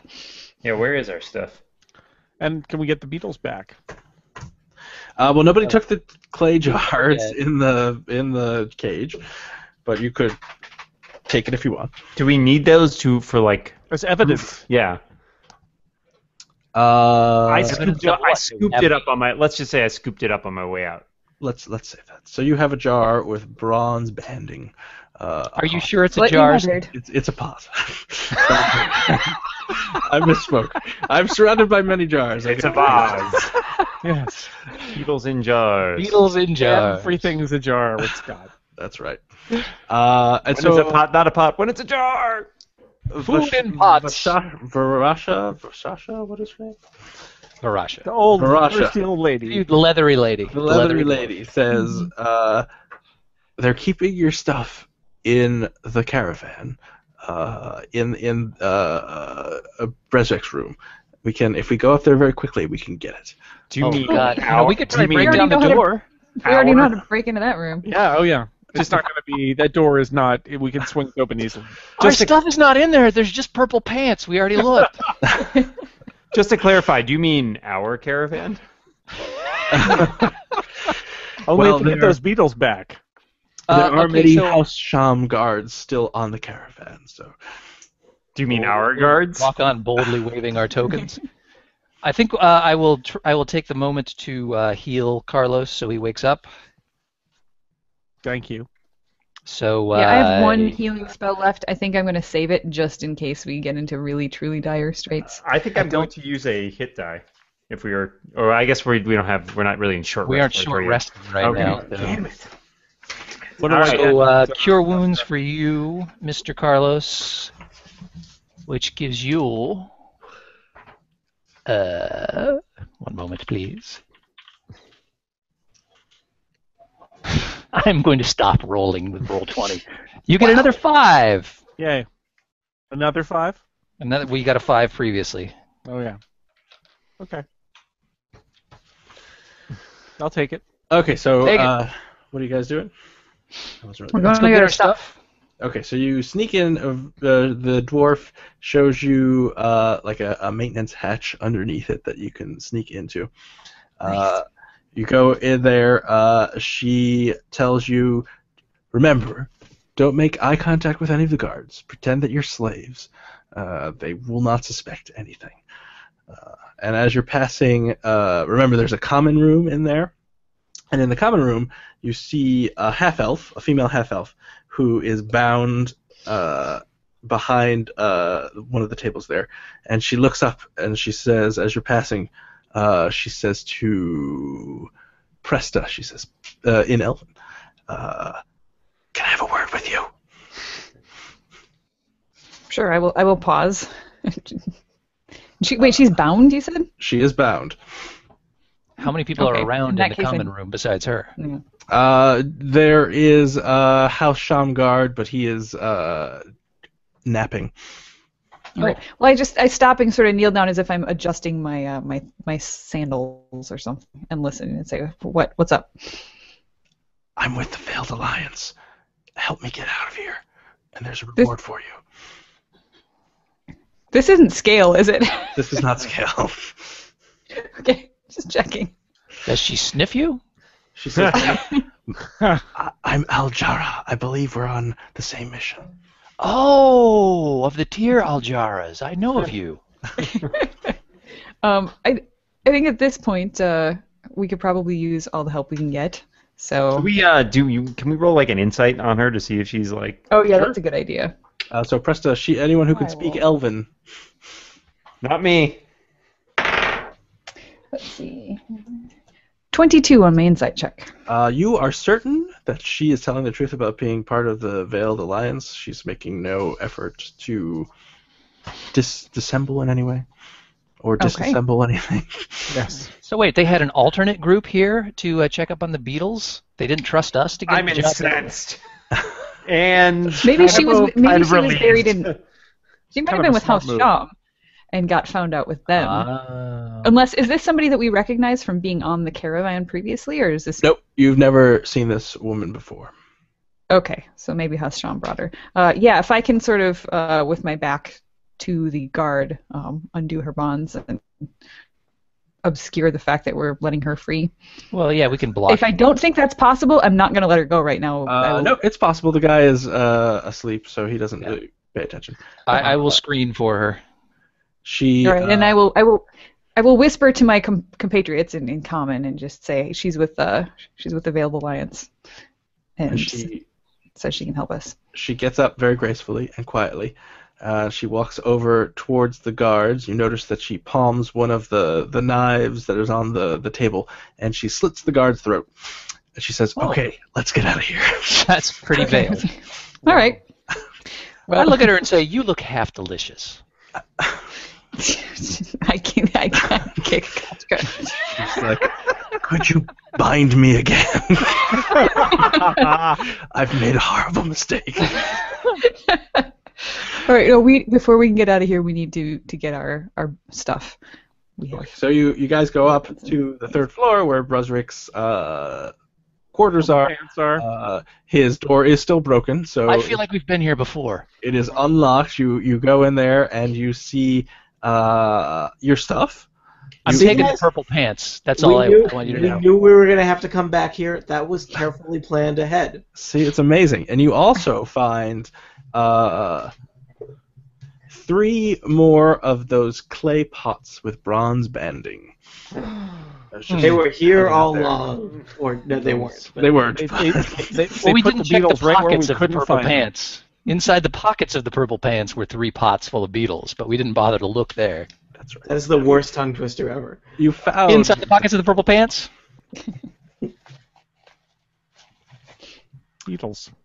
Beetles. So you take your stuff. What's knew? happening, people? Oh yeah, take our stuff. Our Yep. stuff sounds great. I want my stuff. I think we should take the Beatles as well, if only to destroy them elsewhere. Agreed. Yes, Aljara says that we must destroy these beetles. I will help you take them. And I am actually from Red Obelisk, which is where you are, and I have a safe house not far from here that we can go to. Oh, good. Right. Do we know? Where is Scale? Because I don't think we should leave without her. Scale is with you. Okay. Just making sure. Man, if only she had helped during that fight. She was unconscious the She entire had time. sunstroke. You're actually I'm a little carrying concerned her conscious body. I'm a little concerned about Varasha. Should we check in with her and make sure that she's going to be okay after having sent the beetles on her former masters? She is with you, and she says, "I plan to leave very quickly." All right. So if you Okay. guys are done, I'm going to sneak out of here before they kill me. So we need to destroy the pots full of beetles, right? Is that right? Yeah, but we don't necessarily have to do that before we scarp her. Well, I mean, I'm going to there's- suggest that we put all the pots in the catapult. Shoot out the pot. But we don't know that they would necessarily be destroyed on impact. Oh, they they'd might be just hit destroyed. some villager's house. They totally be destroyed. Pottery referee, can we get a ruling on this, Pottery please? referee know about beetles? As pottery referee, 95% of pots would be smashed after throwing them out of a catapult. 95%. So we Only 95%? What are the last 5% made out of? Stoneware. I will allow it. I would have accepted vibranium. Metal in Dark Sun, especially vibranium. Mm-hmm. That's true. We're leaving the caravan. This is our last chance to use the catapult, and we've got these pots full of beetles. That's all. It seems like if we're going to destroy the beetles, we might as well do it in the most conspicuous way possible. I was hoping to get into the catapult and have you guys shoot me. All right, we'll fire you first, and then we'll throw the beetles at you. So that doesn't I sound like a can good verify idea. that the beetles actually die that if I live. seems like an intentionally stupid idea. You have Follow those beetles! You've used the catapult before, so I will say you know how to operate it. Let's stick those beetles in the catapult. Come on, guys. All right. What if they don't They're die? never coming back here. No. Yeah. What if they land on a poor villager's house and one of them doesn't die? Put them and out in the desert. We'll aim it out in the desert. Catapult's we're got in great the aim. middle It of can never town. You are in the middle of town. Jeez, the one place on Athos where it's hard to find a desert. Listen, as an idiot, I fully support Carlos's plan of shooting the beetles in the catapult. I don't think we have time. All right. All right. Let's shoot something. Are the bowls of stew still lying there? No. Oh yeah, from 4 days ago. The bowls can still be there. There is no stew. Toby and Maguire are dead. Toby and Maguire are both dead. Oh yeah, can we put them in the catapult? No, their bodies were lost in the desert. Damn it! Why is there never anything to put in the catapult when you have the catapult to shoot things with? Let's all get in the catapult. This is our escape plan. Let's end it all. Did we have the opportunity to rescue Wait a minute. Scale Hear me out. anywhere along the way? Scale, Yes, Scale is in the safety Scale is bubble. with you. Let's Okay. send Scale in the catapult. No, the safety bubble does not cover being. What? Yeah, but she can't be hurt, right? What kind of a loophole is this? It doesn't cover idiocy. This is the worst safety bubble insurance Yes, policy and ever. then whoever shoots Scale out of a catapult, that player must email Georgia and say your character is dead because I shot her out of a catapult. You know what? I'm down for that. Let's go. No, Steve. No, I'm just. You do, as you're passing the catapult, you notice that it is perfectly sized to hold 3 pots. Guys, I'm just saying, but you can continue past. My God, what a coincidence! Who's holding the jars? Is Carlos near Can Carlos just put them in there? Umlal has one. No one has. I would have taken one as well. And what's her name? I think seemed pretty intent on. She has one. Aljara has one. Okay, well, as we're passing the catapult, Carlos looks at those with carrying the bugs and says, I'm sorry, Scott. Are you sure her name is not Alpata? "We can just put them in the catapult and shoot them out, and that will destroy them. What do you think?" Umlal checks his wisdom. His wisdom is 20. He says, I think that is a bad idea. All right. Aljara says, "I have not known you people long. That is perhaps the dumbest idea I've ever heard." Wait for it. Yeah, I just say wait until you've known us for a little bit Here longer. 2 days ago when we broke this effing door. To be fair, this is not involving running or hitting, so don't Definitely listen. not in Carlos's sweet Not spot. area. I do not believe it is in our Alright. interest to shoot the Shakwat beetles at the village. Okay, well then, fine. Then let's go. Let's just go. All right, so you sneak out of the caravan. I'm playing the rest of this session under protest, by the way. You could totally, if you want to do it, you could do it. No, I can't do No. it. I only have 4 arms, and there's a lot of people with jars. Pots. Pots. You successfully you Carafes. go through the streets of Red Obelisk. Every once in a while, you see a House Sham soldier. You hear a lot of commotion. People are screaming for a little while to try and get the giant rampaging beetles under control.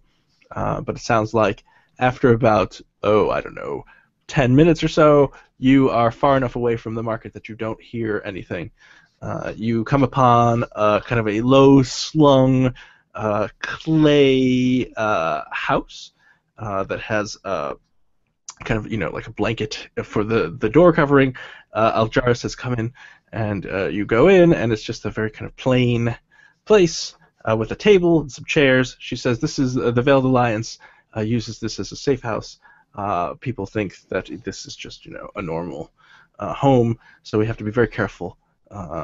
We don't think anyone knows about the safe house, but let's just chill out for a little while. And she says that thank you very much for freeing me, but you're not much closer to what your true goal is. What? I know that the Veiled Alliance has asked you to find out the source of the Shakwat beetles, and I was in charge of the Amchek trading post here in Red Obelisk. And these Sham traders took my post over and my men. I was warned to watch for you when you arrived with Bezrek's caravan. I had no idea I'd be the one needing help.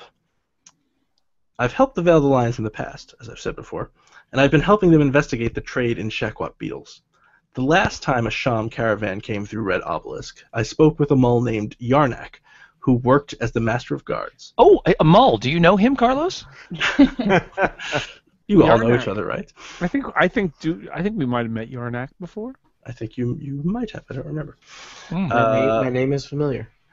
He didn't like what he heard about the beetles, and he was willing to help me. He knows where the beetles are being supplied from.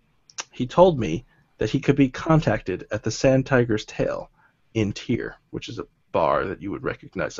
Carlos, you would recognize that as a gladiator haunt. Yay. She turns to gaze over the windswept dunes through her window, and she says, as an Amketch agent, I have much work ahead of me to repair the Red Obelisk post, but I also think it's important to track down and destroy the beetle source. I'll go with you to Tyr if you want me to join you. Why not? More How is she an Amketch agent? I think I missed the. Well, the Sham people took over The Sham took over the Amketch post here in Red Obelisk. You can talk to her. You can ask her. So yeah, she just, by happenstance, also happened to be a member of the Veiled Alliance. It was not. She was covering this from a different angle. That's right. And I may have overstated when I said I was a member of the Veiled Alliance. What? Veiled Alliance enthusiast. I'm more of a fan. I work with the Veiled Alliance. I am not a full-fledged member, but I wanted to get your attention. And I would like to ask the Shakwat beetles where they came from. Oh, guys, I know exactly where that is. Do you speak Beetle? That's illuminating. No, I don't speak Beetle. So basically, we need to take her and go back to Tyr. Back to where we came from. That's going to take a long time. She says, how do we get there? well, we can. There are some Erdlu that we can take. I know where the Amketch Erdlu herd is kept, and since House Sham has taken over, I don't really feel too badly about stealing some and some supplies. I know where there's a catapult. That thing shoot to Tyr, or maybe not. You could try. So oh, it's time to stand up. Yeah. Stand. Oh my God. And I believe that is a good point at which to stop. I agree. I think we should decide that we're going to get in the Erdlu and head back to Tyr. All right. So after you spend the night, return to Tyr in the safe house. You hear from the villagers that the Meklik beetles were caught and attached to the Argosary, and they left to go to wherever they're going. You think Who's it is steering them without Varasha? Well, you know that she had two kind of understudies, so that they can help with that. And House Sham, you imagine, also has psychic people who could do that. And the next morning, you wake up very early. You sneak across Red Obelisk. You almost are discovered by a couple of House Sham guards, but some quick talking from Algera diffuses the situation so that we do not need to have combat. And you get onto the Erdlus and head back to Tyr. Hooray! Hooray! And return to Tyr for Eglath's Angels. And that will be in the next Total Party Kill.